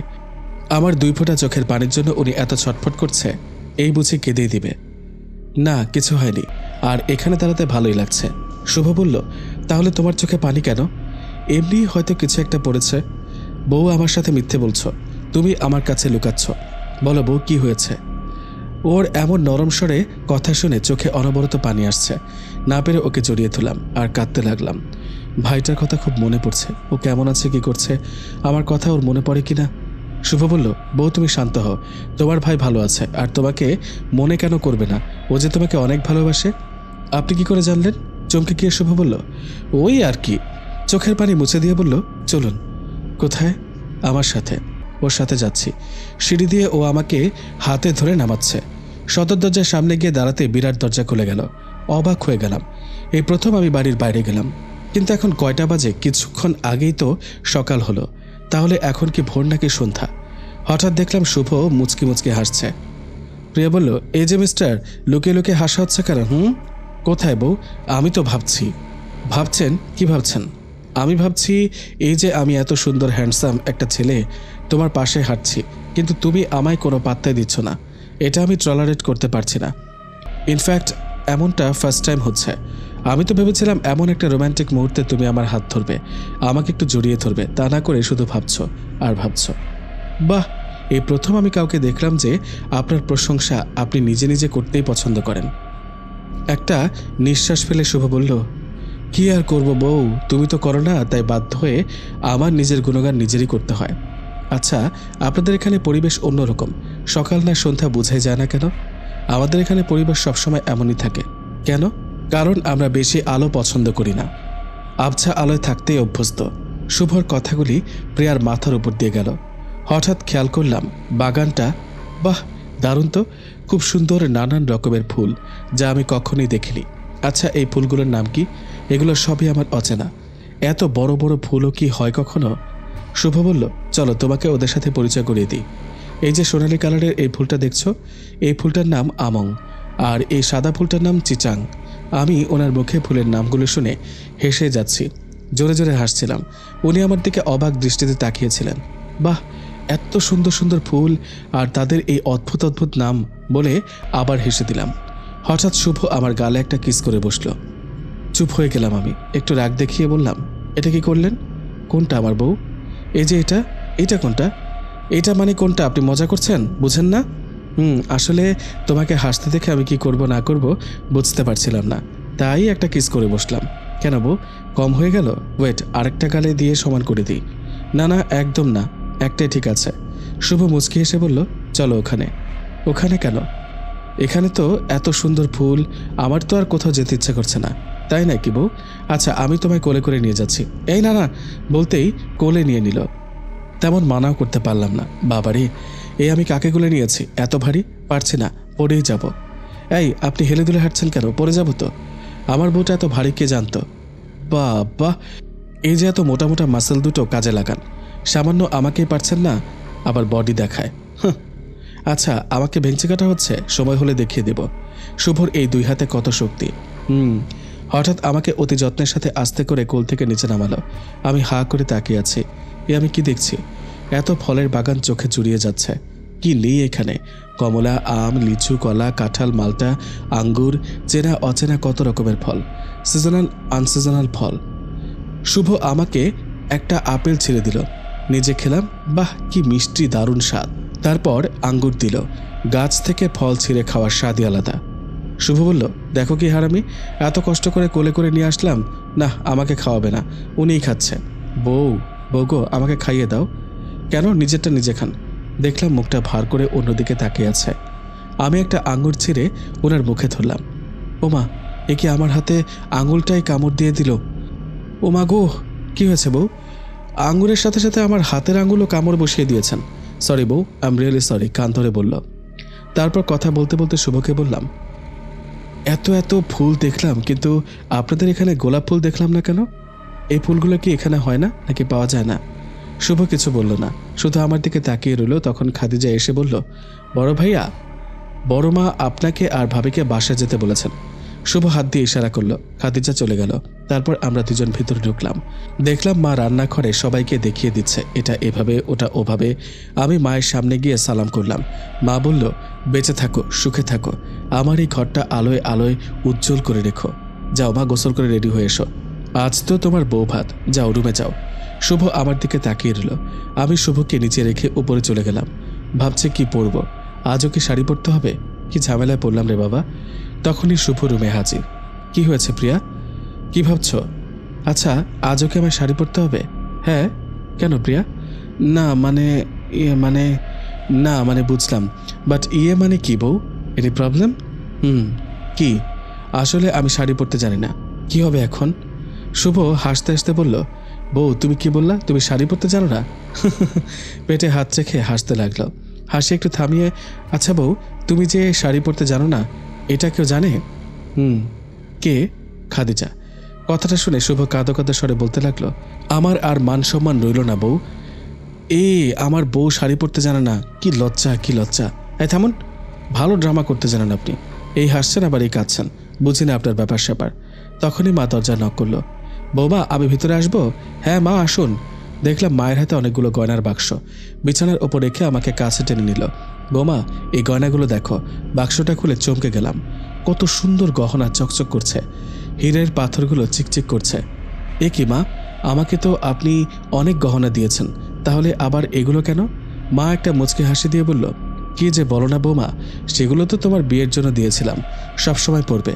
আর এগুলো আমার শাশুড়ি আমাকে দিয়েছিল, আর আজ আমি আমার বৌমাকে দিচ্ছি। আমার দায়িত্ব শেষ, এখন এগুলো তোমার দায়িত্বে থাকবে। এটা আমাদের বংশের বড় বৌদের চিহ্নস্বরূপ। আমি আশা করি তুমি এগুলো হেফাজতে রাখবে। আজ এই গহনাগুলো পরবে, আর এই নাও এই শাড়িটা। বাহ মা, কত সুন্দর শাড়িটা। বৌমা, তোমার পছন্দ হয়েছে? হ্যাঁ মা, বাহ ভালো লাগলো। এটা আমার বিয়ের শাড়ি, তোমার শ্বশুর আমাকে দিয়েছিল। এটা আজ তুমি পরবে মা। আমি আমার বড় ছেলের বড় বউকে রানীর সাজে দেখতে চাই। কি রে শুভ, তুই এখানে বসে আছিস কেন? তাড়াতাড়ি রেডি হয়ে নিচে নেমে আয়, তোরা দুজন তোদের অপেক্ষায় রইলাম। বলেই চলে গেল। আচ্ছা, মা কি এমনই হয়? কত ভালো মানুষ এরা। একদিন হলো না এই বাড়িতে এসেছে, আর ওনারা আমাকে এত বিশ্বাস ভরসা করে ফেলল। সত্যি এত ভালো মানুষ পৃথিবীতে আছে বলেই হয়তো পৃথিবীটা এত সুন্দর। কি ভাবছো বউ? কিছু না, যাও তুমি গোসল করে এসো, আমি এখানে ওয়েট করছি। কেন? কেন আবার? আমার বউ তো শাড়ি পরতে জানে না, এখন তো আমাকেই পরাতে হবে, তাই না? প্রিয়া বলল, ইম্পসিবল, আমি আপনার হাতে কখনোই শাড়ি পরবো না, নিজে পরবো, কারো হেল্পের প্রয়োজন নেই আমার। এ বলে চলে গেলাম সবকিছু নিয়ে। বাথরুমে এসে শাওয়ারটা অন করে ভাবছি, রাগ দেখিয়ে তো চলে এলাম, এখন কি হবে? শাড়ি আমি পরবো কি করে? শুভ রুম থেকে না বেরোলে তো খাদিজাকে ডাকতে পারবো না। ধ্যাত কি যে করি। শাওয়ার নেওয়ার পর শাড়ি পরার ট্রাই করছি, বাট পারছি না, বারবার পেঁচিয়ে যাচ্ছে। হঠাৎ শাড়ি পেঁচিয়ে নিচে পড়ে গেলাম। শব্দ শুনে শুভ ইচ্ছে মতো দরজা ধাক্কাচ্ছে। বউ, কি হয়েছে তোমার? বউ, দরজাটা খুলো। পড়ে গিয়ে উঠতে পারছি না, দরজা খুলবো কিভাবে? হায় রে, বেশি চালাকের গলায় দড়ি। আমার হয়েছে সে অবস্থা। হঠাৎ দেখলাম শুভ আমার পাশে। কি হয়েছে বউ? আমাকে পড়ে থাকতে দেখে কান্না করে দিল। বউ, ব্যথা পেয়েছ? ও তুলে কোলে করে বাথরুম থেকে রুমে নিয়ে আসলো। দেখলাম শুভর চোখে পানি পড়ছে। অবাক হয়ে ওর দিকে তাকিয়ে আছি। একটা মানুষকে কতটা ভালোবাসলে এমন অস্থির হতে পারে? ও আমার জন্য কাঁদছে, ওর চোখে আমার জন্য জল এসেছে। আজ সত্যি নিজেকে ভাগ্যবতী মনে হচ্ছে। চিৎকার করে বলতে ইচ্ছে করছে, এই কে আছো? দেখো আমি আর একা নই, আমার জন্য কাঁদার কেউ আছে। আমি আজ অনেক হ্যাপি। হঠাৎ খেয়াল করলাম ও হাতে মলম লাগাচ্ছে। হয়তো একটু কেটে গেছে। তখনই খেয়াল করলাম আমার গায়ের শাড়ি নেই। এ কি, আমার গায়ের শাড়ি কোথায়? পাশে একটা টেডি রাখা ছিল, ওটাকে জড়িয়ে ধরে শুভকে বললাম, এই যে মিস্টার, কি করছেন? আমার শাড়ি কোথায়? বউ, তুমি অস্থির হও না। বাথরুমে যখন ছিলে তখন শাড়িটা তোমার সাথে পেঁচিয়ে গিয়েছিল, তাই ওটা ছাড়তেই শাড়িটা খুলতেই হলো, কারণ তুমি শাড়িটা ভালো করে পরতেই পারোনি। তাই বলে আপনি খুলে ফেলবেন? দেখো বউ, তোমার কষ্ট দেখে আমি আর অন্য কিছু খেয়াল করিনি। এসো, তোমাকে শাড়িটা পরিয়ে দিই। না, আমি নিজেই পরে নিব। হ্যাঁ, দেখেছি তো কেমন শাড়ি পরতে পারো তুমি, হাত পা ভাঙা অবস্থা। কি আর করব, বাধ্য হয়ে ওর সামনে দাঁড়ালাম। ও বলল, আমার চোখের দিকে তাকাও। আমি ওর চোখের দিকে তাকিয়ে রইলাম, ও আমার দিকে তাকিয়ে রইল। কিছুক্ষণ পর, বউ আর কত দেখবে, আমার তো লজ্জা করছে। আমি চোখ ফিরিয়ে নিতে দেখি আমার গায়ে শাড়ি পরানো। আরে, শাড়ি কখন পরালেন বুঝতেই পারলাম না। বাহ, আপনি তো খুব ভালো শাড়ি পরাতে পারেন। হ্যাঁ বউ, পারি তো। আর দেখো তোমার স্বামী আর কি কি করতে পারে। আমাকে টেবিলে বসিয়ে সাজিয়ে দিচ্ছে, গহনা পরিয়ে দিচ্ছে। আমি অবাক হয়ে দেখছি একটা মানুষের মাঝে এত গুণ কি করে। হঠাৎ একটা বুদ্ধি আসলো, আচ্ছা ওনাকে একটু রাগানো যাক। শুভ চুল আঁচড়াচ্ছিল, তখন বললাম, দেখুন আমি ভাবছিলাম। কি ভাবছিলে বউ? আসলে আমার চুলগুলো আমি অর্ধেক কেটে ফেলবো। এই চুলগুলো ক্যারি করতে অনেক কষ্ট হয়। চুলগুলো আঁচড়াতে শ্যাম্পু করতে কি যে ঝামেলা। হঠাৎ খেয়াল করলাম বর আমার রাহে ফুঁসছে। গাল দুটো লাল টমেটোর মতো হয়ে আছে। চোখের দিকে তাকিয়ে দেখলাম লাল হয়ে আছে। দেখো বউ, তোমার কোনো রাইট নাই যে আমার চুল কাটার। আরে, আপনার চুল কাটবো কেন? চুল তো কাটবো আমার। শুভ রেগে মেগে বলল, দেখো বউ, তোমার গাল, তোমার ঠোঁট, তোমার চোখ, তোমার নাক, তোমার চুল, তোমার সব সব আমার। আর আমার মাঝে যা আছে সব তোমার। So be careful. আমার কোনো জিনিস আমার অনুমতি ছাড়া নো কাটাকাটি, বুঝলা? চলো নিচে চলো, মা অপেক্ষা করছে। কথাগুলো শুনে খুব ভালো লাগলো। ওনাকে দেখলে দেখতে ইচ্ছে করে। আচ্ছা, তার মানে কি? আমি ওনার কি ভাবছি? উনি আমাকে আয়নার সামনে এনে দাঁড় করালো। পাশে উনি দাঁড়িয়ে বলল, দেখো আমার বউকে কত সুন্দর লাগছে। লজ্জায় নিচে তাকিয়ে রইলাম। আমার বউটাকে লজ্জা পেয়েছে? ওকে, তুমি 5 মিনিট ওয়েট করো, আমি এক্ষুনি আসছি। কেন, কোথায় যাবেন? কেন, আজকে আমার বউ সাজবে, আমি রেডি হব না? এই বলে চোখের পলকে রেডি হয়ে চলে আসলো। এ কি, এত তাড়াতাড়ি রেডি হয়ে গেলেন? হ্যাঁ বউ, মেয়েদের মতো আমার মেকআপ, কাজল, লিপস্টিক, ব্লাশন হয়েছে হয়েছে। বাবারে বাবা, সব কিছু তো জানেন দেখছি। হ্যাঁ, বিয়ে করেছি যেহেতু এগুলো না জানলে তো নয়, তাই না বউ? ওনার দিকে তাকিয়ে আর চোখ ফেরাতে পারছি না। নীল পাঞ্জাবিতে কত সুন্দর যে লাগছে। বউ আসো, নিচে যাই, সবাই আমাদের জন্য অপেক্ষা করছে। আমরা দুজন একসাথে নিচে নামছি। সবাই মুগ্ধ হয়ে তাকিয়ে আছে। দাদুকে মাকে সালাম করলাম। দাদু আমাকে বলল, কি দাদু ভাই, আমার নাতিটা কেমন? দেখলে বৌমা, আমার নাতবউকে আর আমার দাদু ভাইকে কত সুন্দর লাগছে। বাহ, দুজনকে খুব মানিয়েছে। মা বলল, হ্যাঁ বাবা, ঠিক বলেছেন। আমাকে কাছে টেনে কপালে চুমু দিয়ে দোয়া করলেন, বুকে জড়িয়ে নিলেন। আমি কেঁদে দিলাম। কি হলো বৌমা, তুমি কাঁদছো কেন? কিছুক্ষণের মধ্যেই শুভ, দাদু, মা অস্থির হয়ে গেল আমার চোখের পানি দেখে। কি হয়েছে মা, কেউ কিছু বলেছে? আমি মাথা নেড়ে না সূচক জবাব দিলাম। মা বাবার কথা মনে পড়ছে। আমি হ্যাঁ জবাব দিলাম। মা বলল, দেখো বৌমা, মন খারাপ করো না। হ্যাঁ, আমি তোমার মায়ের মতো হতে পারবো না, কিন্তু মায়ের মতো হওয়ার চেষ্টা করবো মা। একটু সময় আমাকে দাও। না মা, আপনার আদর ভালোবাসা না পেলে হয়তো আমি জানতেই পারতাম না যে মায়ের আদর ভালোবাসা এমন হয়। আমি অনেক ভাগ্যবতী যে আপনার মতো মা পেয়েছি। আমার কান্না দেখে মাও কেঁদে দিল। আমার চোখের জল মুছে দিয়ে বলল, এই খুশির দিনে কাঁদতে নেই মা, চলো, অনেকটা সময় পার হয়ে গেছে। খাদিজা, ভাত কাপড়ের থালাটা নিয়ে আয় তো মা। খাদিজা বিরাট একটা থালা নিয়ে হাজির। এ কি, এ তো এলাহি আয়োজন। অনেক বড় মাছের মাথা, মুরগির রোস্ট, গরুর ভুনা, ডাল, সবজি, সুগন্ধি পোলাও, চিংড়ি মাছের মালাইকারি, বড় মাছের কালিয়া, সর্ষে ইলিশ, বেগুন ভাজা, পটল ভাজা, আলু ভাজা, মাছ ভাজা, দই, সেমাই, পায়েস, মিষ্টি, আরও অনেক কিছু। মা বলল, শুভ, থালাটা হাতে নিয়ে প্রিয়ার হাতে দিয়ে বলো, আজ থেকে আমি তোমার ভাত কাপড়ের দায়িত্ব নিলাম। শুভ চুপ করে থালাটা হাতে নিয়ে আমার সামনে দাঁড়িয়ে বলল, আজ থেকে আমি তোমার ভাত কাপড়ের দায়িত্ব নিলাম। থালাটা হাতে ধরলাম। শুভ থালাটা টেবিলে রাখলো। যখনই আমি ওকে সালাম করতে যাব তখনই ও আমাকে ধরে বলল, কি করছো বউ? আপনাকে সালাম করব কেন? এটা তো আমার কর্তব্য। না, এটা ভুল। তোমার স্থান আমার পায়ে নয়, আমার বুকে, হৃদয়ে, বুঝলে বউ? তারপর খাওয়া দাওয়া করে বসলাম সবাই। আড্ডা দিতে দিতে রাত হয়ে গেল। মা বলল, বৌমা, রাত তো হয়ে গেল, চলো মা, রাতের খাবারটা খেয়ে রুমে গিয়ে ঘুমিয়ে পড়ো। না মা, এখন আমি আর কিছু খাবো না, আমি যাচ্ছি। একদম না, রাতে না খাবার খেয়ে ঘুমালে শরীর খারাপ হবে। চলো। মা জোর করে নিজের হাতে খাইয়ে দিল। তারপর মাকে বিদায় দিয়ে রুমে গিয়ে দরজাটা খুলতেই অবাক। লাইট অফ, ছোট ছোট মোমবাতি জ্বালানো, এক কথায় সুন্দর করে সাজানো রুমটা। ভিতরে পা দিতেই চমকে গেলাম। নিচে তাকিয়ে দেখি গোলাপের পাপড়ি পুরো রুমে ছড়ানো। এত পাপড়ি কোথা থেকে এলো? দেখলাম টেবিলে, দেওয়ালে, সব জায়গায় গোলাপ ফুল। আস্তে আস্তে এগোলাম, দেখলাম বিছানায় তাকিয়ে দেখি গোলাপের পাপড়ি দিয়ে লাভ আঁকা। বাহ, কত সুন্দর! আচ্ছা, শুভ এত কিছু কখন করলো? ও তো আমার পাশে ছিল। তখনই আমার পেছন থেকে হাতের ছোঁয়ায় কোমর থেকে পেটে জড়িয়ে ধরল। আমি শিহরিত হয়ে দাঁড়িয়ে রইলাম। ও আমাকে আলতো ছোঁয়ায় আদর করতে লাগলো। আমি ওর ছোঁয়ায় হারিয়ে গেলাম। ও আস্তে করে আমায় বিছানায় শুয়ে দিল আর আমার কপালে চুমু দিয়ে আমার শাড়ির আঁচলটা সরিয়ে আদর করতে লাগলো। কিছুক্ষণ পর নিজের হুঁশ ফিরল। এক ধাক্কা দিয়ে শুভকে ফেলে দিলাম। শুভ ফ্লোরে গিয়ে পড়ল। হঠাৎ করে কি হয়ে গেল? শুভ কিছুই বুঝতে পারল না। ব্যথা পেয়ে কুঁকড়ে উঠল।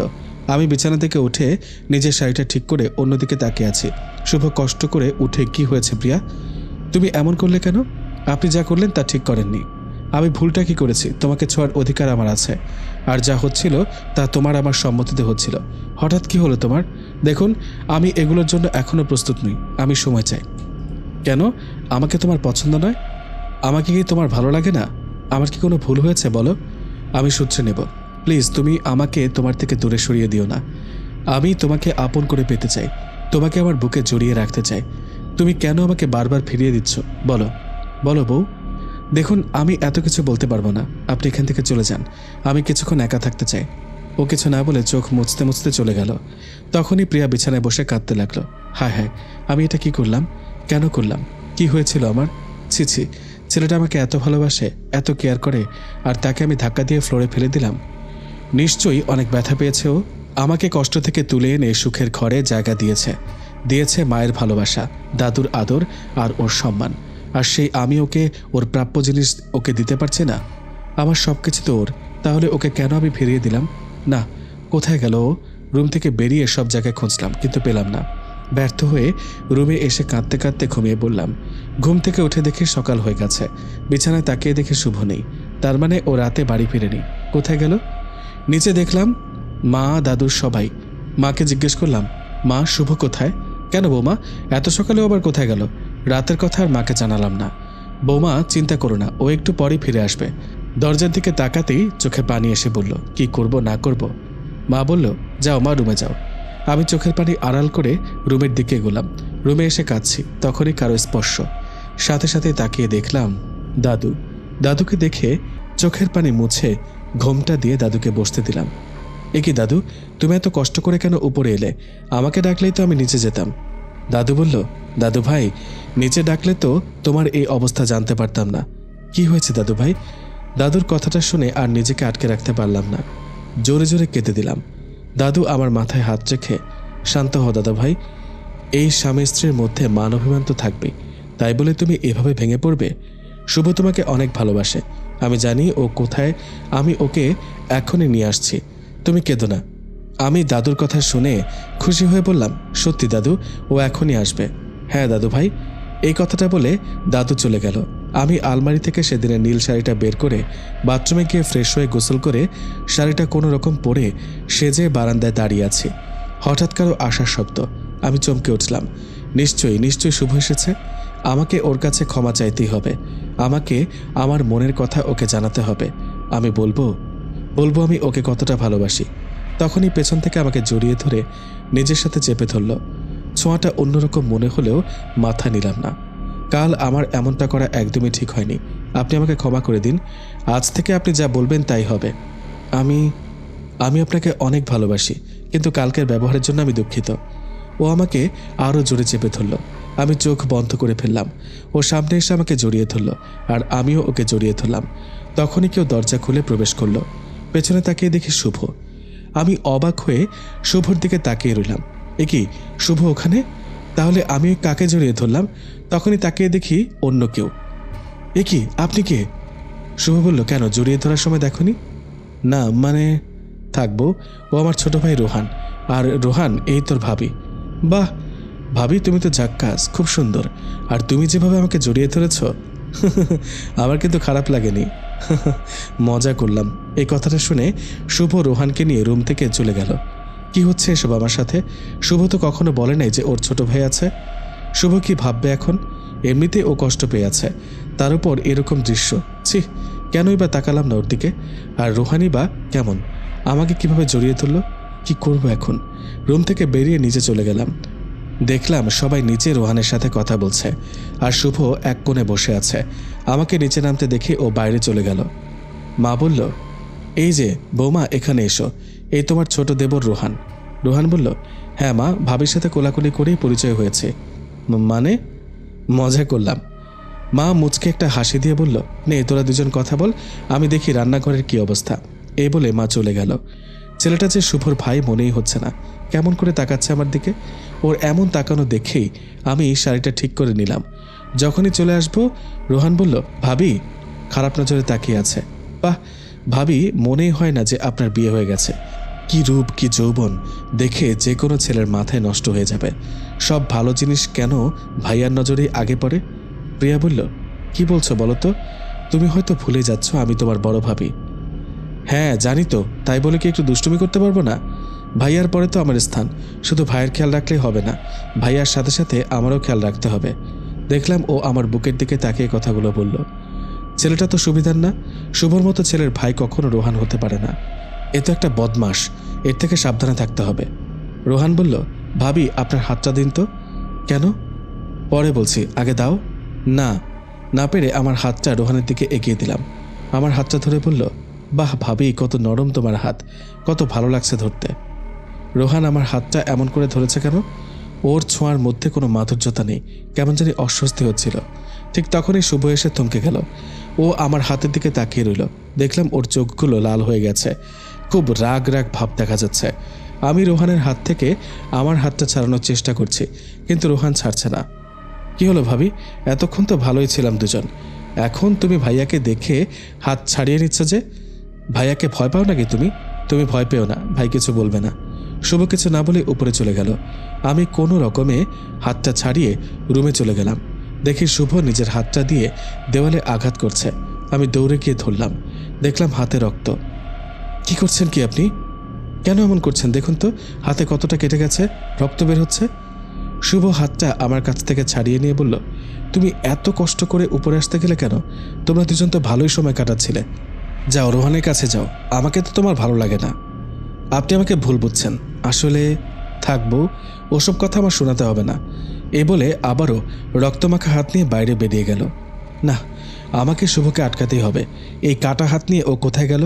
ও আমায় ভুল বুঝছে, আমাকে ওর কাছে যেতেই হবে, আমার মনের কথা ওকে শুনতেই হবে। দৌড়ে রুম থেকে সিঁড়ির কাছে গেলাম, দেখলাম শুভ দরজার বাইরে চলে গেছে। না, তাড়াতাড়ি যেতে হবে, না হলে দরজাটা বন্ধ হয়ে যাবে আর আমি বাইরে বেরোতে পারবো না। এই বলে তাড়াতাড়ি সিঁড়ি দিয়ে নামতে গিয়ে শাড়ির সাথে পা লেগে পড়ে গেলাম। পায়ে অনেক ব্যথা করছে। দরজার দিকে তাকিয়ে দেখলাম দরজাটা বন্ধ হয়ে যাবে। দৌড়ে দরজার ফাঁক দিয়ে বেরোলাম। আল্লাহ, এইবারের মতো বের হতে পেরেছি, কিন্তু শুভ কোথায়? কোন দিকে যাব আমি? এখানে তো রাস্তাটা 3 দিকে মোড় নিয়েছে, ডানে বাগান, আর বাগানে তো শুভ যাবে না। এখন আমি বামে যাব নাকি সোজা যাব? উফ, কোন দিকে যাব? হঠাৎ বাম দিক থেকে একটা গাছ নড়তে দেখলাম। না, বামেই যাই। আল্লাহ তুমি রক্ষা করো বলেই পাটা বাড়িয়ে দিলাম। যাচ্ছি আর যাচ্ছি, কিন্তু শুভর দেখা পাচ্ছি না। আবছা অন্ধকার থেকে এখন ক্রমাগত অন্ধকারই যাচ্ছে। যত দূর তাকাচ্ছি বড় বড় বিশাল আকৃতির পুরনো গাছ।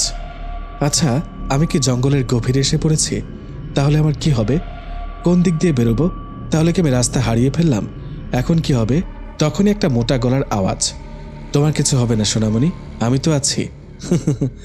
আমি ভয়ে কান চেপে ধরলাম। কি ভয়ঙ্কর হাসি! আমি দৌড়াতে লাগলাম। হঠাৎ আমার সামনে একটা কালো কুচকুচে রক্তমাখা দানব আকৃতির মানব দেখেই বমি এসে পড়ল।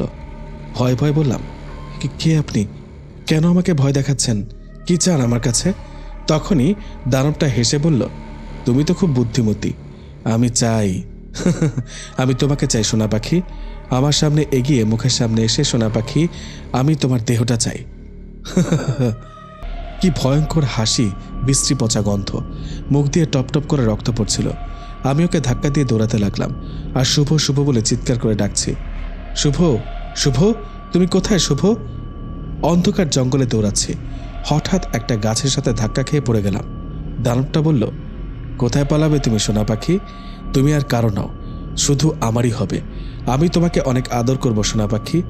এই বলে ও হাত দিয়ে ইশারা করতে আমার শাড়ির আঁচলটা ওর হাতে চলে গেল। শাড়িটা টানছে আর বলছে, কাছে এসে সোনা পাখি। অনেক শক্ত করে ধরে রেখেছে আঁচলটা, আমি টেনেও ধরে রাখতে পারছি না। হঠাৎ পুরো শাড়িটা খুলে গেল। দানবটা আমার শাড়ি নিয়ে ঘ্রাণ শুকতে লাগলো। দানবটা বলল, আহ কি ভারী সুন্দর গন্ধ। আহ, এজন্যই তো মানুষের শরীর আমার এত ভালো লাগে। আজ তোমার পালা। তখনই আমি দৌড়াতে লাগলাম, শুভ বাঁচাও আমায়, তোমার প্রিয়া তোমাকে ডাকছে, শুভ শুভ। তখনই কারো বুকের সাথে ধাক্কা খেলাম। কি সুন্দর ঘ্রাণ, যেমনটা আমি পুকুর পাড়ে পেতাম। জড়িয়ে ধরলাম ওকে। তখনই শুভ বলতে বলতে জ্ঞান হারিয়ে ফেললাম। তারপর কি হলো জানি না, চোখ খুলে দেখলাম আমি আমার রুমে আছি। শুভ আমার হাত ধরে পাশেই বসে কাঁদছে। আমি ধরপড়িয়ে উঠলাম আর বিছানা থেকে নেমে শুভর পায়ে ধরে কাঁদতে লাগলাম। আমায় ক্ষমা করে দাও, আমি তোমার সাথে অন্যায় করেছি। বিশ্বাস করো, সেদিন রাতে কি হয়েছিল আমি জানি না, কিন্তু হ্যাঁ, সেদিন যা করেছি ভুল করেছি। আর রোহানের সাথে আমার খারাপ কিছু ছিল না। আমাকে তুমি ইগনোর করো না শুভ, আমি তোমাকে ছাড়া একা থাকতে পারবো না। আমি যে তোমাকে ভালোবেসে ফেলেছি, প্লিজ তোমার থেকে আমাকে দূরে সরিয়ে দিও না। এই বলে কাঁদতে লাগলাম। শুভ আমাকে ওর পা ছাড়িয়ে বিছানায় তুলে বসালো, চোখের পানি মুছে দিল। তুমি কেঁদো না বউ, তোমার কান্না আমি একদম সহ্য করতে পারি না। তুমি কোনো ভুল করনি, কোনো অন্যায় করনি। আমার বউটা কোনো ভুল বা অন্যায় করতেই পারে না। আমার দিক থেকে চোখ ফিরিয়ে অন্যদিকে তাকিয়ে বলল, বউ, তোমার শাড়িটা রক্তমাখা অবস্থায় ছিল, তাই শাড়িটা তোমাকে পরাইনি। তুমি ফ্রেশ হয়ে চেঞ্জ করে এসো। বুঝলাম হয়তো সেদিনের ব্যবহারে শুভ আমার দিকে তাকাচ্ছে না, কিন্তু না, আমি আর তোমাকে তোমার অধিকার থেকে বঞ্চিত করব না। মনে মনে বললাম, আচ্ছা জঙ্গলের ওটা কি ছিল, কি ভয়ঙ্কর দেখতে? ওটা কিছু না, ওসব কথা ভুলে যাও। আর হ্যাঁ, তুমি আমাকে না বলে বাড়ির বাইরে কেন গেলে? আজ যদি তোমার কিছু হয়ে যেত? তখন প্রিয়া বলল, কি আর হতো, মরে যেতাম। শুভ একটা চিৎকার দিয়ে বলল, প্রিয়া, এই কথা দ্বিতীয়বার যেন তোমার মুখে না শুনি। তোমার কিছু হলে আমার কি হতো? দুনিয়ায় আমি কাউকেই বাঁচতে দিতাম না। তুমি আমার, শুধু আমার। ভুলেও মুখে এই কথা আনবে না, মনে থাকবে? শুভর ধমক শুনে আমি ভয় পেয়ে গেলাম। হ্যাঁ হ্যাঁ, মনে থাকবে, আর কখনো বলবো না। এই বলে আলমারি থেকে শাড়িটা নিয়ে বাথরুমে চলে গেলাম। বাবারে বাবা, কত রাগ ওনার। না না, আর কখনো ওকে রাগানো যাবে না। তাড়াতাড়ি শাওয়ার শেষ করে শাড়ি পরে বের হলাম। শুভ আমার দিকে মুগ্ধ নয়নে তাকিয়ে রইল। অবাক হয়ে শুভ বলল, বউ তুমি শাড়ি পরেছ? তাহলে শাড়ি পরা শিখে গেছ? কিন্তু একটু ভুল হয়েছে, কোনো ব্যাপার না। শাড়ির কুচুগুলো বামে নয়, ডানে দিবা। আর শাড়ির আঁচলটা সুন্দর করে গুছিয়ে সামনে আনবা। দেখো পেছনে পেঁচিয়ে রয়েছে, ঠিক করো যেভাবে বললাম। প্রিয়া বলল, জানি তো তুমি আমার উপর রেগে আছো, তাই নিজ থেকে শাড়িটা ঠিক করে দিলে না। আমি ইচ্ছে করে ভুল করেছি, কিন্তু তুমি ধরেই দেখলে না। থাক, কোনো ব্যাপার না। এতদিন তুমি বারবার নানা অজুহাতে আমার সামনে এসেছো, কাছে এসেছো, ছোঁয়ার চেষ্টা করেছো, কিন্তু আমি তোমাকে বারবার ফিরিয়ে দিয়েছি। কিন্তু না, আজ আমি তোমার কাছে যাব। আমার সব কিছু তোমাকে উজাড় করে দিব। আমার মনের যত ভালোবাসা সব তোমায় দিব। মনে মনে বললাম কথাগুলো। আমি শুভর কাছে গিয়ে ওর চোখের দিকে তাকালাম, ওকে জড়িয়ে ধরলাম। দেখলাম আমার বরটা আমায় জড়িয়ে ধরছে না। কি আর করব, সুযোগ তো আমার কতই ছিল, কিন্তু আমি কাজে লাগাইনি। আজ নিজের লজ্জার কথা বাদ দিয়ে স্বামীর লজ্জায় ভাঙতে হবে। ওর শার্ট খুলে ওকে বিছানায় শুয়ে দিলাম। তারপর ও বুকে মাথা রেখে ওকে জড়িয়ে ধরে শুয়ে রইলাম। এই যে মিস্টার শুভ, কিছু বলছেনও না, কিছু করছেনও না, সব কিছুকে আমিই করব? এখনো কি আমার উপর রেগে আছো? কি হলো, কিছু বলছো না যে? ধ্যাত, চলে যাচ্ছি। তখনই শুভ টান দিয়ে ওর কাছে টেনে নিল। তারপর শুরু করলাম নতুন জীবন। হঠাৎ পাখির কিচিরমিচির আওয়াজে ঘুম ভেঙে গেল। কোনো রকম নিজেকে শুভর থেকে ছাড়িয়ে নিলাম। দেখলাম ও ঘুমোচ্ছে। কি নিষ্পাপ ওর মুখটা। ঘুমন্ত অবস্থায় ওকে দারুণ লাগে। বিছানার দিকে তাকাতেই কি নাজেহাল অবস্থা। আস্তে করে উঠে কাপড়গুলো নিয়ে বাথরুমে গিয়ে শাওয়ার নিয়ে বাইরে আসলাম। দেখি শুভ এখনো ঘুমাচ্ছে। নিচে গেলাম, সবাই হাসি মুখে আমার দিকে তাকালো। আমিও হাসি মুখে খাদিজার সাথে হাত লাগালাম। খাদিজা বলল, কি করছেন ভাবি? বড় মা দেখলে খুব বকবে আমায়। আমি চা করে দিয়েছি। খাদিজা দুষ্টুমির স্বরে বলতে লাগলো, ভাবি আপনার চোখ মুখ এমন দেখাচ্ছে কেন? যেন মনে হচ্ছে রাতে একটু ঘুমাননি। ওর কথা শুনে বাকি মেয়েগুলো হেসে দিল। প্রিয়া বলল, না খাদিজা, তেমন কিছু না। আসলে মানে কাল রাতে এমনি কেন জানি ঘুম আসছিল না। কথাটা শেষ করে যখনই চলে আসব, খাদিজা বলল, কোথায় যাচ্ছেন ভাবি? আর লজ্জা পাচ্ছেন কেন? আমি লজ্জা পেয়েছি? কই না তো। হেসে হেসে বলল খাদিজা, ঠিক আছে ভাবি, নিন আপনার আর ভাইয়ের চা। বড় মা আর দাদুরটা রুমে দিয়ে এসেছি, আপনারটা আর ভাইয়ারটা রুমে নিয়ে যান। আমি চা নিয়ে যাব? শুভর সামনে যেতে কেন জানি লজ্জা লাগছে। কি যে করি, এখন চাটা না নিলেও ওরা আরও মজা করবে আমাকে নিয়ে। তাই ট্রেটা হাতে নিয়ে রুমে চলে আসলাম। আস্তে আস্তে চাটা টেবিলে রেখে যেই চলে আসব, তখনই শুভ হাত ধরে টান দিয়ে ওর কাছে টেনে নিল। কি করছো? ছাড়ো আমায়। কেন, অন্য কাউকে ধরেছে নাকি যে ছেড়ে দিব? আমি আমার বউকে ধরেছি, ছাড়বো না। তুমি পারলে নিজেকে আমার কাছ থেকে ছাড়িয়ে নাও। তারপর আমি অনেক চেষ্টা করেও ছাড়াতে পারিনি। ব্যর্থ হয়ে চুপ করে বসে রইলাম। ও আমাকে জড়িয়ে ধরে ডুলছে আর বলছে, তোমার গায়ে অত শক্তি নেই, আমার সাথে কখনোই পারবে না। হ্যাঁ হ্যাঁ, আমি পারবো না। চা খাও, নইলে ঠান্ডা হয়ে যাবে। তারপর কাপটা এগিয়ে দিলাম। 1 কাপ চা দুজন মিলে খেলাম। এভাবে মা, দাদু, শুভর সাথে ভালোই কাটছে দিনগুলো। সেদিনের পর থেকে রোহানকে আর দেখা যায়নি। না দেখাই ভালো। খারাপ জিনিস যত দূরে থাকে ততই ভালো। থাকোর কথা। এমনভাবেই হাসি খুশিভাবে পার করলাম 2টা মাস। 2 মাস পর শুভ আর আমি বিকেলে শুয়ে আছি, তখনই মায়ের ডাক। শুভ, শুভ, বৌমা নিচে এসে দেখো কে এসেছে, তাড়াতাড়ি এসো। আমি উঠে শুভকে ডাকছি। শুভ, ওঠো, ছাড়ো তো আমাকে, দেখো মা ডাকছে। ও উঠে শার্ট পরল। আমি শাড়িটা ঠিক করে দুজনে বের হলাম। দেখলাম একটা লোক বসে আছে, সাথে মা, দাদু ও শুভ। লোকটাকে দেখেই হাসি দিয়ে বলল, বাবা তুমি কখন এলে? গিয়ে সালাম করলো। এই তো বাবা, কিছুক্ষণ হলো। শুভ বলল, প্রিয়া আমার বাবা। আমি গিয়ে সালাম করলাম। উনি বললেন, মাশাআল্লাহ, কত সুন্দর আমার বৌমা। তোমার কথা শুভ, দাদু, তোমার শাশুড়ি মায়ের কাছে অনেক শুনেছি। তা মা, তুমি নাকি ভালো করে চা বানাতে পারো, তা আমি কি ভাগ পাবো? বলেই হেসে দিল হা হা করে। প্রিয়া বলল, হ্যাঁ বাবা, আমি এখনই সবার জন্য চা করে আনছি। কথাটা বলার পর দেখলাম সবাই খুশি। আমি রান্নাঘরে চলে গেলাম। খাদিজা ছিল আমার সাথে, সবার জন্য চা বিস্কিট দিলাম। বাবার সাথে অনেক কথা বললাম। বাহ, খুব ভালো একজন মানুষ, সত্যি সবাই খুব ভালো। হঠাৎ বাবা শুভকে বলল, শুভ উপরে চল, তোর সাথে কিছু কথা আছে। এই বলে ওরা দুজন উপরে গেল আর অনেকক্ষণ পর নিচে আসলো। খেয়াল করলাম শুভর মনটা খারাপ। তারপর সবাইকে খাওয়ালাম। খাওয়ার পর দাদুকে রুমে দিয়ে আসলাম। আমার রুমে গিয়ে দেখি শুভ বারান্দায়। কি হলো শুভ, তুমি এই সময় বারান্দায় কি করছো? আর তখন বাবার সাথে কথা বলার পর থেকেই তোমার মনটা খারাপ, কি হয়েছে? শুভ বলল, আসলে একটা কাজের জন্য আমাকে কিছুদিন বাইরে থাকতে হবে। বাবা সামলাতে পারছেন না, তাই আমাকে যেতে হবে। কিন্তু তোমাকে ছেড়ে আমার কোথাও যেতে ইচ্ছে করছে না প্রিয়া। প্রিয়া বলল, কি যে বলো না, কি হবে বলো তো? কাজের জন্য যেতে হবে তো। বাবা এই বয়সে আর কত সামলাবে বলো? তোমার তো উচিত ওনাকে হেল্প করা, ওনার দায়িত্বগুলো নিজে বুঝে নেওয়া। তুমি কোনো চিন্তা করো না, আমি এখানে সবার সাথে ভালো থাকবো। তুমি নিশ্চিন্তে যাও, এখানে তো সবাই আছে। তো কবে যাবে? কাল, কিন্তু তোমাকে নিয়ে আমার থেকেই যাচ্ছে। তারপর শুভর হাত থেকে একটা আংটি বের করে আমার হাতে পরিয়ে দিল। বললাম, এটা কেন শুভ? আংটি দিয়ে কি হবে? এটা সামনে এনে আমাকে 3 বার ডাকবে আর আমি তখনই চলে আসব। কি যে বলো না তুমি, তা কখনো হয় নাকি? তুমি মজা করছো আমার সাথে, নাকি এটা জাদুর আংটি যে আমি ডাকলেই চলে আসবে? How funny. এটা যেমনই হোক, আমি যা বললাম তুমি তাই করবা। প্রমিস করো আমি না আসা পর্যন্ত এটা হাত থেকে খুলবে না। মনটা খারাপ করে বললাম, আচ্ছা খুলবো না, তুমি যা বলবে তাই হবে। খুশি? এখন তো একটু হাসো। তারপর ওর বুকে মাথা রেখে ঘুমিয়ে পড়লাম। সারা রাত ওর বুক থেকে আমাকে একটুও সরায়নি। সকালে দুজনে একসাথে উঠে ফ্রেশ হয়ে নিচে গেলাম। মনটা খারাপ হয়ে গেল। ওকে আমি কিভাবে বিদায় দিব? না, ওকে আমি বিদায় দিতে পারবো না। কেঁদে দিলাম। তখনই শুভ আমাকে দেখেও কেঁদে দিল। না, আমি যদি এভাবে কাঁদি তাহলে ও যাবে না, আমাকে শক্ত হতে হবে। শুভ বলল, কি করছো? মা, দাদু এখনই চলে আসবে, চোখ মোছো। মন খারাপ করো না, আমি ভালো থাকবো, তুমি নিজের খেয়াল রেখো। তখনই বাবা, মা, দাদু এসে শুভকে বোঝালো। বাবা, দাদু শুভকে এগিয়ে দেওয়ার জন্য ওর সাথে গেল। আজ নিজেকে অনেক একা মনে হচ্ছে, খুব একা লাগছে। শুভকে খুব মিস করছি। না, অস্থির লাগছে, পারবো না আমি ওকে ছাড়া থাকতে। কাঁদছি আর কাঁদছি। শুভ কি করে আমাকে ছাড়া থাকবে?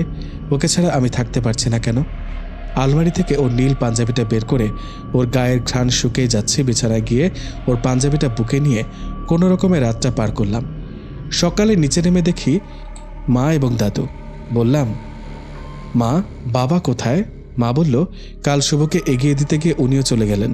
তা মা, মন খারাপ করো না, খুব তাড়াতাড়ি শুভ চলে আসবে। আর শোনো, তোমার দাদু আর আমি আমাদের একটা এতিমখানা আছে, সেখানে যাচ্ছি। বাচ্চাদের কিছু কাপড় চোপড় আর খাবার দিয়ে আসি। তুমিও আমাদের সাথে চলো, একটু ঘুরলে ভালো লাগবে। দাদু বলল, হ্যাঁ দাদু ভাই, চলো আমাদের সাথে। না দাদু, আমার ভালো লাগছে না, সকাল থেকে মাথাটা ঘুরছে। তোমরা যাও, আমি একা থাকতে পারবো। মা বলল, সে কি বৌমা, তুমি তো আমাকে কিছুই বলনি। আমি এখনই ডক্টরকে কল করছি। না মা, আপনি অস্থির হবেন না, আমি ঠিক আছি, আপনারা যান। আর আমি একা কোথায়? খাদিজা তো আছে আমার সাথে। তোমরা নিশ্চিন্তে যাও। তারপর মা আর দাদুকে বিদায় দিলাম। তারা চলে গেল। খাদিজা আমাকে নাস্তা দিল। খাদিজা, কি দিয়েছ? কেন ভাবি? ডিম, পাউরুটি, মাখন আর কফি। না খাদিজা, এসব খাবো না, আমাকে একটু স্যুপ করে দিবে, টক টক খেতে ইচ্ছে করছে খুব। কি ব্যাপার ভাবি, খুশি সংবাদ নাকি? না না, তেমন কিছু না, কাল রাতে ঘুম হয়নি হয়তো, তার জন্যই। এখনই করে দিচ্ছি ভাবি। কিছুক্ষণের মধ্যেই খাদিজা স্যুপ এনে দিল। একটু খেয়েই বমি পেয়ে গেল। সাথে সাথে বেসিনে গিয়ে হালকা বমি করলাম। খাদিজা মাথায় পানি ঢেলে চেয়ারে বসালো, সাথে সাথে লেবু পানি দিল। পানিটা খেয়ে একটু ভালো লাগছে। খাদিজা বলল, ভাবি চলুন আপনাকে রুমে দিয়ে আসি, একটু ঘুমালে ভালো লাগবে। ও ধরে আমাকে রুমে শুয়ে দিল। খাদিজা চলে যাওয়ার পর চোখটা বুজে এলো। হঠাৎ কারো ছোঁয়া আমার পা ছুঁয়ে হাঁটু পর্যন্ত চলে এলো। আমি চমকে উঠলাম। চোখ মেলে দেখি রোহান। এ কি রোহান, এ কি ধরনের ব্যবহার? ছাড়ো পা, একটা অসভ্য অভদ্র ছোট লোক ছেলে কোথাকার। বড় ভাইয়ের বউকে কিভাবে সম্মান দিতে হয় জানো না? তোমার ভাই যদি জানতে পারে তুমি আমার সাথে অসভ্যতামি করছো, তাহলে তোমার কি অবস্থা করবে তা তুমি নিজেও জানো না। রোহান বলল, কে ভাই? কার ভাই? শুভ আমার ভাই না, ও আমার কিছুই হয় না। শুভর ভয় তুমি আমাকে দেখাচ্ছ? ও অনেক জ্বালিয়েছে আমাকে, এবার আর ওকে কোনো ছাড় দেব না, মেরেই ফেলবো, আর তোমাকে আমার করে নিব। এ বলে আমার উপর ঝাঁপিয়ে পড়ল। অনেক চেষ্টা করছি ছাড়ানোর, কিন্তু পারছি না। টেবিলের উপরে ফুলদানিটা রাখা ছিল, কোনো রকমে ওটা হাতে নিয়ে ওর মাথায় মারলাম। সাথে সাথে নিচে পড়ে গেল। আমি চিৎকার করে খাদিজাকে ডাকতে লাগলাম। বিছানা থেকে উঠে যেই দরজার সামনে যাব, তখনই ও আমার হাত ধরে বিছানার দিকে টানতে থাকে। তখনই খাদিজা এসে বলল, এই জানোয়ার, ভাবিকে ছাড় বলছি। অনেক জ্বালিয়েছিস।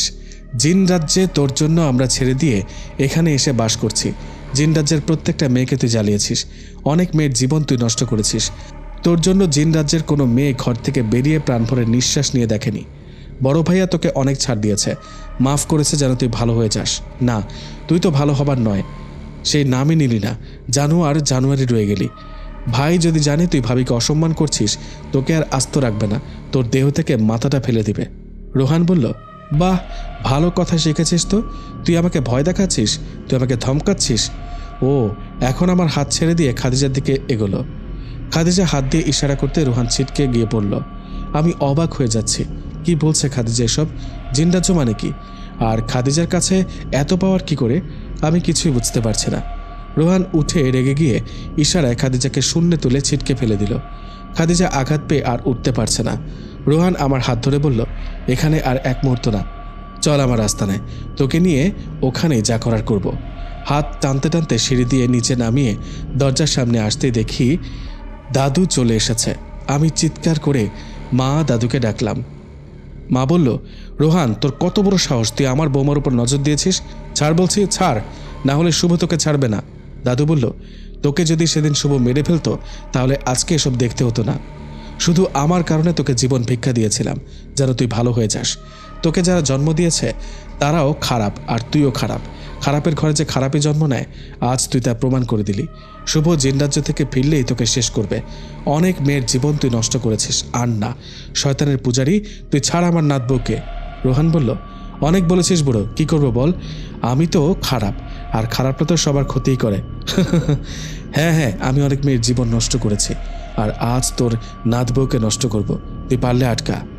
মা বলল, তোকে নিজের সন্তানের মতো বড় করেছি, ভালো শিক্ষা দিতে চেয়েছি, কিন্তু তুই ভালো হলি না। শয়তানি রয়ে গেলি। তোর এই খারাপ হাত দিয়ে আমার বৌমাকে স্পর্শ করবি না। ছাড় বলছি। খারাপ হাত? আমার হাতটা খারাপ? ওকে দেখো তোমার বৌমার কোথায় কোথায় হাত দিই, দেখো মা দেখো। তখনই আমার গালে ঠোঁটে পেটে স্পর্শ করলো। আমি কিছুই করতে পারলাম না। দাদু বলল, রোহান অনেক হয়েছে, তুই কি ভেবেছিস আমি বুড়ো হয়েছি বলে কি আমার জাদুশক্তি কমে গেছে? তাহলে দেখ। তখনই দাদু বিড়বিড় করতে করতে কি যেন বলল। তখনই রোহান আমার হাত ছেড়ে দিয়ে চিৎকার করছে, যেন কেউ ওকে আগুনে পোড়াচ্ছে। কি ভয়াবহ সে চিৎকার! আর বলছিল, আমি আসবো, আমি আবার আসবো, সব শেষ করে দিব, তছনছ করে দিব। আমি সইতে না পেরে জ্ঞান হারিয়ে সিঁড়ি থেকে নিচে পড়ে গেলাম। যখন জ্ঞান ফিরল দেখি আমি মায়ের রুমে। ডক্টর চেক আপ করে বলল, সুসংবাদ, আপনাদের বৌমা মা হতে চলেছে। এই কথা শুনে সবাই তো মহা খুশি। মা তো খুশিতে কেঁদে দিল। ডক্টর বলল, ওনাকে সাবধানে রাখবেন, সিঁড়ি থেকে পড়ে যাওয়ায় পেটে চাপ লেগেছে, কিন্তু আল্লাহর অশেষ রহমতে তেমন কিছুই হয়নি। ওনার হাঁটা চলা সব আস্তে, উত্তেজিত যেন না হয়, তাহলে কিন্তু বাচ্চার উপর তার প্রভাব পড়বে। উনি দুর্বল আছে, টাইমলি খাবার দিবেন। এই বলে ডক্টর চলে গেল। মা বলল, বাবা শুনেছেন ডক্টর কি বলল? আমার শুভ বাবা হতে চলেছে। ও যদি এখানে থাকতো কত যে খুশি হতো। বাবা, এই খুশির খবরটা ওর কাছে পৌঁছে দিতেই হবে। দাদু বলল, হ্যাঁ বৌমা, ঠিক বলেছ, আমি এখনই জিন সংবাদ বহনকারীকে দিয়ে খবর পাঠাচ্ছি।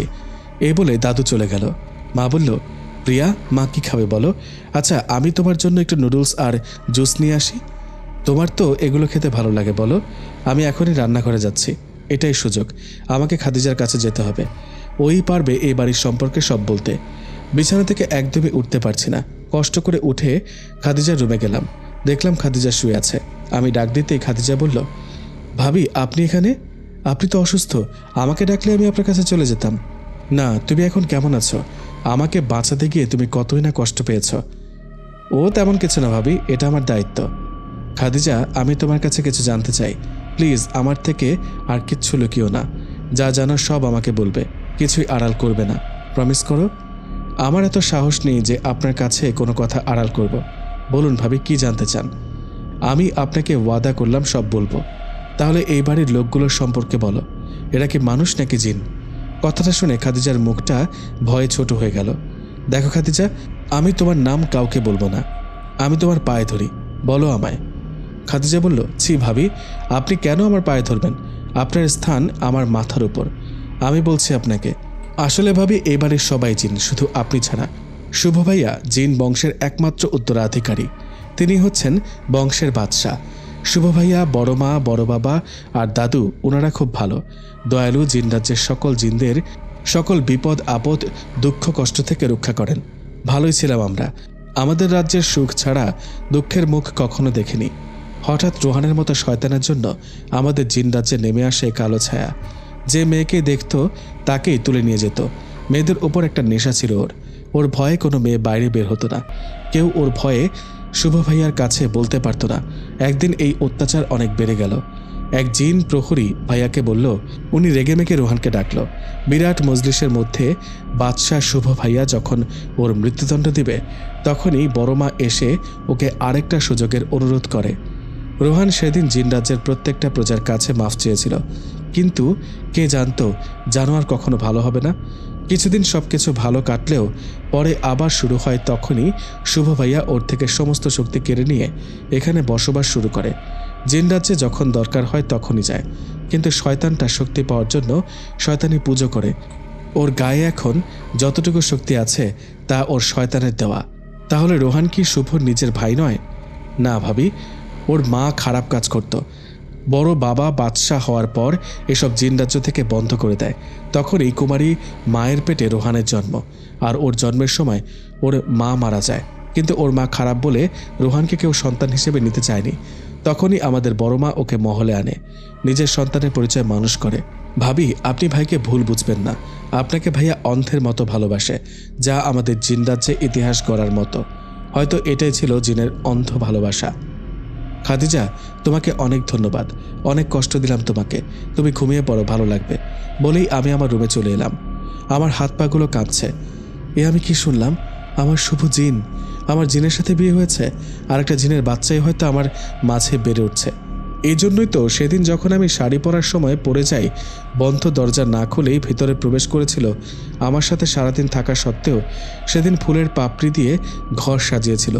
সব ওর জাদু। এর উত্তর আমি শুভর কাছে চাই, ও আসুক। ভাবতে ভাবতেই তখনই মা খাবার নিয়ে রুমে এলো। এ কি বৌমা, তুমি কষ্ট করে উপরে এলে কেন মা? না মা, একটু দরকার এসেছিলাম। ও এসো মা, তোমাকে খাইয়ে দিই। না, আমি একাই পারবো। আপনি অনেকক্ষণ ধরে চিন্তা করছেন, এখানে সেখানে দৌড়াদৌড়ি করছেন, আপনি একটু রেস্ট নিন, আমি নিজে নিজে খেতে পারবো। সত্যি তো বৌমা? দেখো কিন্তু। হ্যাঁ মা, পারবো।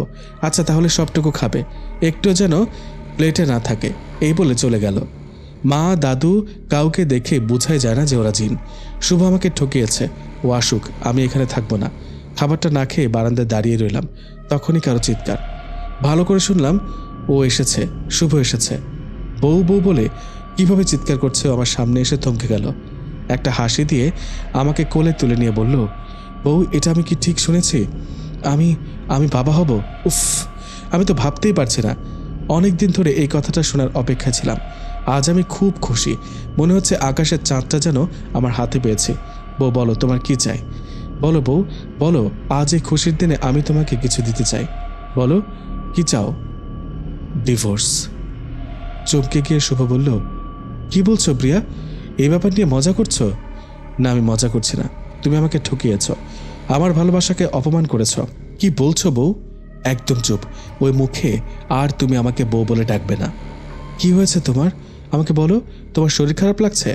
একদম এড়িয়ে যাবে না। তুমি কেন আমার জীবনটা নিয়ে ড্রামা করছো? কি বলছো তুমি? কেন বুঝতে পারছো না? তুমি যে মানুষ নও, জিন। কখনো আমায় বলেছ? আমি তো এখনো বিশ্বাস করতে পারছি না আমি একটা জিনের সাথে সংসার করেছি। আমি তোমাকে ভালোবেসেছি। আমি আর এক মুহূর্ত তোমার সাথে থাকতে চাই না। শুভ বলল, দেখো প্রিয়া, তখন সিচুয়েশনটাই অন্যরকম ছিল, তাই তোমাকে কিছু জানাতে পারিনি। আর পরে যখন তোমাকে আমার ঘরে আনলাম, তখন ভয়ে আমি আমার পরিচয় তোমার কাছে আড়াল করেছি। আর তুমি আমাকে জিন বলে ঘৃণা করছো। ভালোবাসা কখনো কারো জাত ধর্ম মানুষের ভিন্নতা বুঝে হয় না। আর আল্লাহ মানুষ আর জিন জাতিকে সৃষ্টি করেছেন। আমি তোমাকে ভালোবেসে ভুল করিনি। প্লিজ তুমি আমাকে ভুল বুঝো না। আমি আর তুমি আমাদের সন্তানকে নিয়ে খুব সুখে থাকব। সন্তান? কোন সন্তানের কথা বলছো তুমি? আমি চাই না আমার শরীরে কোনো জিন জাতির সন্তান বেড়ে উঠুক। আমি ওকে অ্যাবর্শন করিয়ে নিব, নষ্ট করে ফেলবো ওকে। তখনই শুভ চিৎকার দিয়ে বলে, প্রিয়া! ঠাস করে আমার গালে চর বসিয়ে দিল। থাপ্পড়টা দেওয়ার সাথে সাথে আমি নিচে পড়ে গেলাম। সাথে সাথে শুভ আমাকে তুলে বিছানায় বসিয়ে জড়িয়ে ধরল আর বলতে লাগলো, কি করলাম আমি? আমি আমার বউয়ের গায়ে হাত তুললাম। শুভ অস্থির হয়ে পড়ল আর আমি কাঁদতে লাগলাম। কেন বউ, তুমি আমার সন্তানকে নিয়ে এই কথা বলেছো কেন? যত দোষ সব আমার সন্তানের তো কোনো দোষ নেই। তাহলে তুমি ওকে মেরে ফেলার কথা কিভাবে বলছো? তোমার কি মনে পড়ে না আমাদের প্রথম ঘনিষ্ঠ মুহূর্তের রাতের কথা? তোমার কি মনে পড়ে না আমাদের দুষ্টু মিষ্টি ভালোবাসার কথা? আর সেই ভালোবাসার ফসলই হচ্ছে আমাদের এই সন্তান। যা ভুল করার আমি করেছি। আমি তোমাকে ঠকিয়েছি, শাস্তি যদি পেতেই হয় আমি পাবো। একটা ছুরি আমার হাতে দিয়ে বলল, ধরো আর আমাকে মেরে ফেলো। আমাকে মেরে তুমি শান্ত হও, কিন্তু আমার সন্তানের কোনো ক্ষতি আমি তোমাকে করতে দিব না। আমি ছুরিটা নিচে ফেলে কাঁদতে লাগলাম। ও চিৎকার করে বলল, হ্যাঁ হ্যাঁ আমি জিন। ও আমার পায়ের নিচে বসে পা ধরে কাঁদতে লাগলো। প্লিজ প্রিয়া, আমি তোমাকে আর আমার সন্তানকে অনেক ভালোবাসি, তুমি ওর ক্ষতি করো না। তোমার দুটি পায়ে পড়ি। জিনের বাদশা মোহাম্মদ আল বিন শুভ তোমার কাছে পায়ে ধরে ক্ষমা চাইছে। আমাকে তুমি ক্ষমা করো। আমি তোমাকে আর আমার বাচ্চাকে নিয়ে শান্তিতে থাকতে চাই। আমি শুভর কান্না আর অনুরোধ দেখে আর নিজেকে সামলাতে পারলাম না। আমিও তো শুভকে ভালোবাসি, ওকে ছাড়া আমিও থাকতে পারবো না। আর যতই বলি না কেন এই সন্তান আমি নষ্ট করব, কিন্তু এটা তো আমারই বাচ্চা। আমি শুভকে ধরে বিছানায় বসিয়ে চোখের পানি মুছে দিলাম আর বললাম, আমার ভুল হয়ে গেছে শুভ। না, তোমার কোনো ভুল হয়নি। আমার বউ কোনো ভুল করতেই পারে না। আমার কপালে চুমু দিয়ে জড়িয়ে ধরল। খাবারটা এখানে পড়ে আছে, তুমি কেন খাওনি? ডক্টর কি বলেছে মনে নেই? দেখো বউ, ও জিনের সন্তান বলে ওকে অবজ্ঞা করো না। আমার সন্তানই হবে আমার পরে জিন রাজ্যের উত্তরাধিকারী। তুমি এটা খেয়ে নাও। শুভ আমাকে খাবারটা খাইয়ে দিয়ে বলল, আমি এক্ষুনি জরুরি কাজে জিন রাজ্যে যাব। এই তো এলে, এখন আবার যাবে কেন? তোমার মনে আছে সেদিনের সে দানবটার কথা? ও আর কেউ নয়, শয়তান পূজারী রোহান। কি বলছো তুমি? ওটা রোহান ছিল? হ্যাঁ বউ, ও তোমাকে ছোঁয়ার চেষ্টা করেছে, তোমার গায়ে হাত দিয়েছে। এবার ওর কোনো ক্ষমা নেই। ওকে আমি একেবারে শেষ করে দিব। তুমি খুব সাবধানে থাকবে, রুম থেকে বেরোবে না। কোনো বিপদ হলেই আংটিটা সামনে রেখে আমাকে 3 বার ডাকবে আর আমার সন্তানকে দেখে রাখবে, ওর যেন কিছু না হয়। শুভ আমার পেটে আর কপালে চুমু দিয়ে খোদা হাফেজ বলে চলে গেল। খুব ক্লান্ত লাগছিল, তাই ফ্রেশ হয়ে রুমে এসে দাঁড়াতে দেখি পুরো ঘরটা কালো ধোঁয়ায় অন্ধকার হয়ে আছে। কি হলো? আগুন লাগলো কোথায়? ধোঁয়াই বা আমার রুমে কোথা থেকে আসলো? যখনই মাকে ডাকতে যাব তখনই কোনো এক অদৃশ্য শক্তি আমায় ঘিরে ফেললো। আমি কথা বলতে পারছি না, এমনকি নড়তেও পারছি না। একটা ধোঁয়ার কুণ্ডলী এসে আমার চারপাশে ঘুরতে লাগলো। তারপর কি হলো জানি না। যখন চোখ মেললাম দেখলাম একটা অদ্ভুত জায়গায় পড়ে আছি। উঠে বসতেই পারছি না, তেমন নড়তেও পারছি না। চারদিকে দেখার চেষ্টা করলাম, গাছপাতা ভরা, চারদিকে লতাপাতা ছড়িয়ে ছিটিয়ে রয়েছে। বিরাট এক মূর্তির মতো জিহ্বা বের করা চোখগুলো লাল লাল দেখেই ভয় পেয়ে গেলাম। তারপর যখন নিচে তাকালাম আমার হাত পা কাঁপছিল। দেখলাম হাত পা মাথার খুলি পড়ে আছে। কি ভয়ঙ্কর জায়গাটা! দেখলে গা শিরশিরে উঠছে। হঠাৎ পেছন থেকে কারা যেন আমাকে ডাকছে। কণ্ঠগুলো চেনা চেনা। আরে, এ তো মা, দাদু আর বাবার ডাক। পেছনে তাকাতে পারছি না। কোনো রকমে অনেক কষ্ট করে দেখলাম সবাই হাত বাঁধা অবস্থায় দাঁড়িয়ে আছে। আমিও সবাইকে চিৎকার করে ডাকছি। মা আমাকে এমন অবস্থায় দেখে অনেক কাঁদছে। আচ্ছা, আমরা সবাই এখানেই কেন? কে নিয়ে আসলো এখানে? নিশ্চয়ই ওই শয়তান রোহানি হবে। ও সবাইকে এখানে ধরে এনে কি করতে চাইছে? হঠাৎ সেদিনের বিশ্রী পচা গন্ধটা, যেটা আমি জঙ্গলে শুনেছিলাম। আরে, এ তো সেই দানবটা। কেমন থপথপ করে হেঁটে আসছে, আমার সামনে এসে চিৎকার করে হেসে দিল। সোনা পাখি, তোমার কষ্ট হচ্ছে? এই তো আর কিছুক্ষণ, তারপরে তুমি আমার। আমি এদের সবগুলোকে মেরে আমি রাজত্ব করব। আমি হব জিন রাজ্যের বাদশাহ। প্রিয়া বলল, হেসে নে শয়তান। শুভ আসলে তোর এই হাসি সারা জীবনের জন্য বন্ধ হয়ে যাবে। তুই আমাদেরকে মারবি বলে এখানে নিয়ে এসেছিস? না, তুই তো তোর মরণকে নিজেই বরণ করার জন্য এসব করছিস। শুভ আসবে, ও আসবে আমাদেরকে আর আমার সন্তানকে বাঁচাতে। তুই তৈরি হ রোহান। সন্তান? কোন সন্তান প্রিয়া? কেন, আমার আর শুভ সন্তান? ও শিট! কোনো ব্যাপার না সোনা পাখি, আমি তোমার এই সন্তানকে এখনই শেষ করে দিচ্ছি। এই বলে ও হাতটা সামনে রাখতেই একটা রক্তভরা গ্লাস ওর হাতে চলে আসে। তারপর কি যেন বিড়বিড় করতে করতে গ্লাসে ফু দিল। সাথে সাথে লাল রক্তগুলো কালো পানিতে পরিণত হলো। নাও সোনা পাখি, এটা খেয়ে নাও বলেই আমার দিকে এগোতে লাগলো। আমার তো ভয়ে হাত পা কাঁপছে। কি করবে ও আমার সন্তানের সাথে? শুভ তো আমাকে বলেছে আমার সন্তানকে বিপদ থেকে রক্ষা করতে। কি করব আমি? তখনই শুভর দেয়া আংটিটার কথা মনে পড়ল। ব্যাস, ডাকলাম শুভকে। শুভ তাড়াতাড়ি এসো, শুভ আমার বাচ্চাকে বাঁচাও। রোহান তখন হাসছিল। শুভকে ডাকছিস? আমি কোথায় আছি সেটাও কখনো জানতে পারবে না। ও আমার কাছে এসে মুখ চেপে যখনই ওটা খাওয়াতে যাবে তখনই ও ছিটকে গিয়ে পড়ল। কি হলো? উপরে তাকিয়ে দেখে শুভ এসেছে। আমি খুশি হয়ে, শুভ তুমি এসেছ? ও তখন চোখের ইশারায় আমার দেহ থেকে অদৃশ্য বাঁধনটা খুলে ফেলে। আমাকে তুলে বলল, তোমার কিছু হয়নি তো বউ? না শুভ, কিন্তু ও আমার বাচ্চাকে মেরে ফেলতে চেয়েছিল। তখনই শুভ অগ্নি দৃষ্টিতে রোহানের দিকে তাকিয়ে ওর সামনে গেল। তখন রোহান হাতের ইশারায় শুভর দিকে আগুনের গোলা ছুড়ে দিল, কিন্তু সেটা শুভর গায়ে লেগেও কিছু হলো না। রোহান অনেক কিছু করেও শুভর কোনো ক্ষতি করতে পারল না। তুই আমায় মারবি? মার। কি হলো, বারবার কেন পরাজিত হচ্ছিস?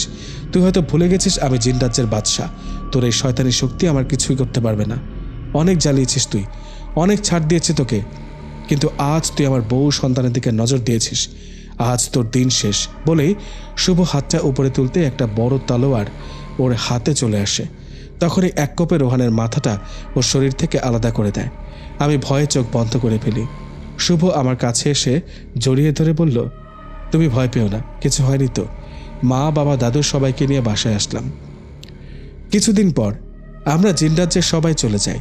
বিশাল বড় মহল, হাজার হাজার দাসদাসী, সবাই ফুলের শুভেচ্ছা জানালো, যেন আকাশ থেকে ফুলের বৃষ্টি হচ্ছে। সবাই আমাকে বরণ করে ঘরে তুলল। এখানকার সবকিছু সত্যি অদ্ভুত, খুব সুন্দর, যা আপনারা না দেখলে বিশ্বাসই করবেন না। সোনা, হিরে এখানে যেখানে সেখানে ছড়িয়ে ছিটিয়ে রয়েছে।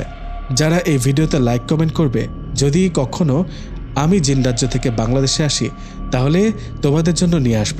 আর যারা এই ভিডিওটি দেখে লাইক কমেন্ট না করে চলে যাবে তাদের জন্য কচু আনব। শুভ বলেছে আমার জিনরাজ্যে কচু পাওয়া যায়। থাক সেই কথা। তারপর কি হলো চলো সেটাই মন দিই।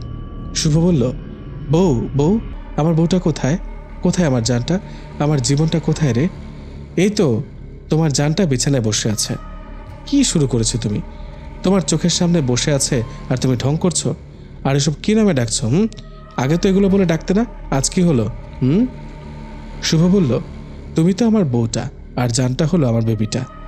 আচ্ছা তাই বুঝি, তাই তো বলি তুমি এত চেঞ্জ হলা কিভাবে? আগে তুমি আমায় অনেক ভালোবাসতা, সারাটাক্ষণ বউ বউ বলে চিল্লাতা, আমাকে নিয়ে সবসময় ব্যস্ত থাকতে, কিন্তু এখন তুমি তোমার বাচ্চাকে নিয়ে বিজি থাকো। সারাক্ষণ ওর অনুভূতি পাওয়ার জন্য, ওর নড়াচড়া বোঝার জন্য আমার পেটে কান পেতে বসে থাকো, একা একা ওর সাথে কথা বলো। আর বাচ্চাটাও হয়েছে তেমন, আমি কথা বললে একটুও নড়ে না, কিন্তু তুমি যখনই ওর কথা বলতে আসো তখনই ও প্রতিটা কথার উত্তরে নড়ে চড়ে জবাব দেয়। মুখটা ভার করে অন্যদিকে তাকিয়ে আছে।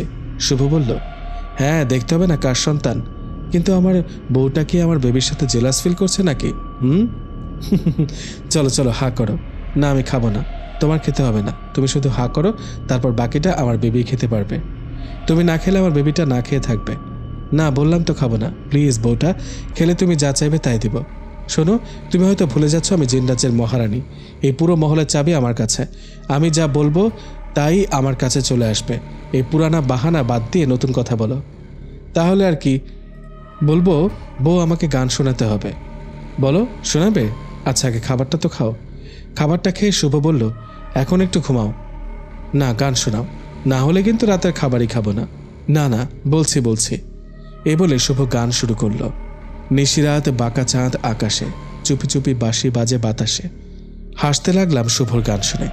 এই তুমি দুপুরবেলা এই গান শোনাচ্ছ? কি করব, বউয়ের আবদার তো রাখতেই হবে। তারপর রাতে, প্রিয়া বারান্দায় কি করছো? এসো, খাবার নিয়ে এসেছি। না খাবো না। কেন? দুপুরে তো তোমাকে গান শুনিয়েছি, তাহলে খাবে না কেন? দুপুরে গান শুনিয়েছ তাই দুপুরে খেয়েছি, এখন তো রাত, এখন খাবার পেলে কি পাবো আমি? শুভ বউ, তুমি অনেক বায়না ধরা শিখে গেছো। খাও বলছি। আমি জিনের বাদশা, আমাকে তুমি ভয় পাও না? তোমার যত পাওয়ার আছে তা বাইরে দেখাবে, বাইরের সবাই তোমাকে ভয় পায়, বাট আমি পাই না। তাড়াতাড়ি বলো, রাতের খাবার খেলে কি পাবো আমি? শুভ ভাবতে ভাবতে বলল, তোমাকে পুরো জিনরাজ্যটা করে দেখাবো। সত্যি শুভ? হ্যাঁ বউ, কিন্তু এত বড় জিনরাজ্যে আমি দেখবো কি করে? কেন? উড়ে উড়ে? সত্যি বলছো শুভ, আমি উড়বো? উফ, কখন যে সকাল হবে। নাও তাড়াতাড়ি খেয়ে নাও। খাবারটা শেষ করে বিছানায় ঘুমোতে গেলাম। শুভ আমার মাথাটা, চুলগুলো, হাতের আঙুলগুলো টিপে দিচ্ছে, মাথায় বিলি কেটে দিচ্ছে। কখন যে ঘুমিয়ে পড়লাম। ভোরে উঠে নামাজ পড়ে শুভকে ডাকছে, শুভ ওঠো। এই শুভ, উঠছো না কেন? কি হয়েছে? আজ তো তুমি আমায় উড়াবে, তাড়াতাড়ি ওঠো, না হলে টাইম পাবো না। শুভ বলল, তুমি গোসল করেছো, অজু করেছো? হ্যাঁ সব করেছি। আচ্ছা একটু অপেক্ষা করো, আমি রেডি হয়ে আসছি। শুভ সাদা পাজামা পাঞ্জাবি পরে এলো, হাত দিয়ে ইশারা করতেই একটা উড়ন্ত কার্পেট এসে হাজির। বিসমিল্লাহ বলে দুজনে বসলাম, তারপরেই কার্পেটটা উঠতে লাগলো। শুভ আমাকে আঁকড়ে ধরে আছে। প্রিয়া, তুমি ভয় পাচ্ছ নাকি? না তো, খুব ভালো লাগছে, কত সুন্দর দৃশ্য। অনেকক্ষণ আকাশে উড়ানোর পর হঠাৎ একটা নিচে কি যেন লক্ষ্য করলাম। শুভ, ওই যে ওটা কি নিচে দেখা যাচ্ছে? শুভ মুচকে হাসি দিয়ে বলল, ওটা তোমার পুকুরের পাশে যে মাঠটা আছে সেটা। চলো সেখানে যাই, সবার সাথে দেখা করে আসি। শুভর কথা শুনে খুশিতে আমি আত্মহারা হয়ে গেছি। সত্যি তুমি যাবে? আজ কতদিন পর আমি আলীকে দেখব, রূপাকে দেখব, আর মা বাবা। শুভ বলল, তোমার মা বাবা আর আগের মতো নেই, ওরা আগের ব্যবহারে লজ্জিত, তুমি ওখানে গেলে ওরা খুশি হবে। চলো যাওয়া যাক। শুভর হাতটা ধরে বললাম, আজ আমি অনেক খুশি, অনেক ভালোবাসি আমার জিন বরটাকে।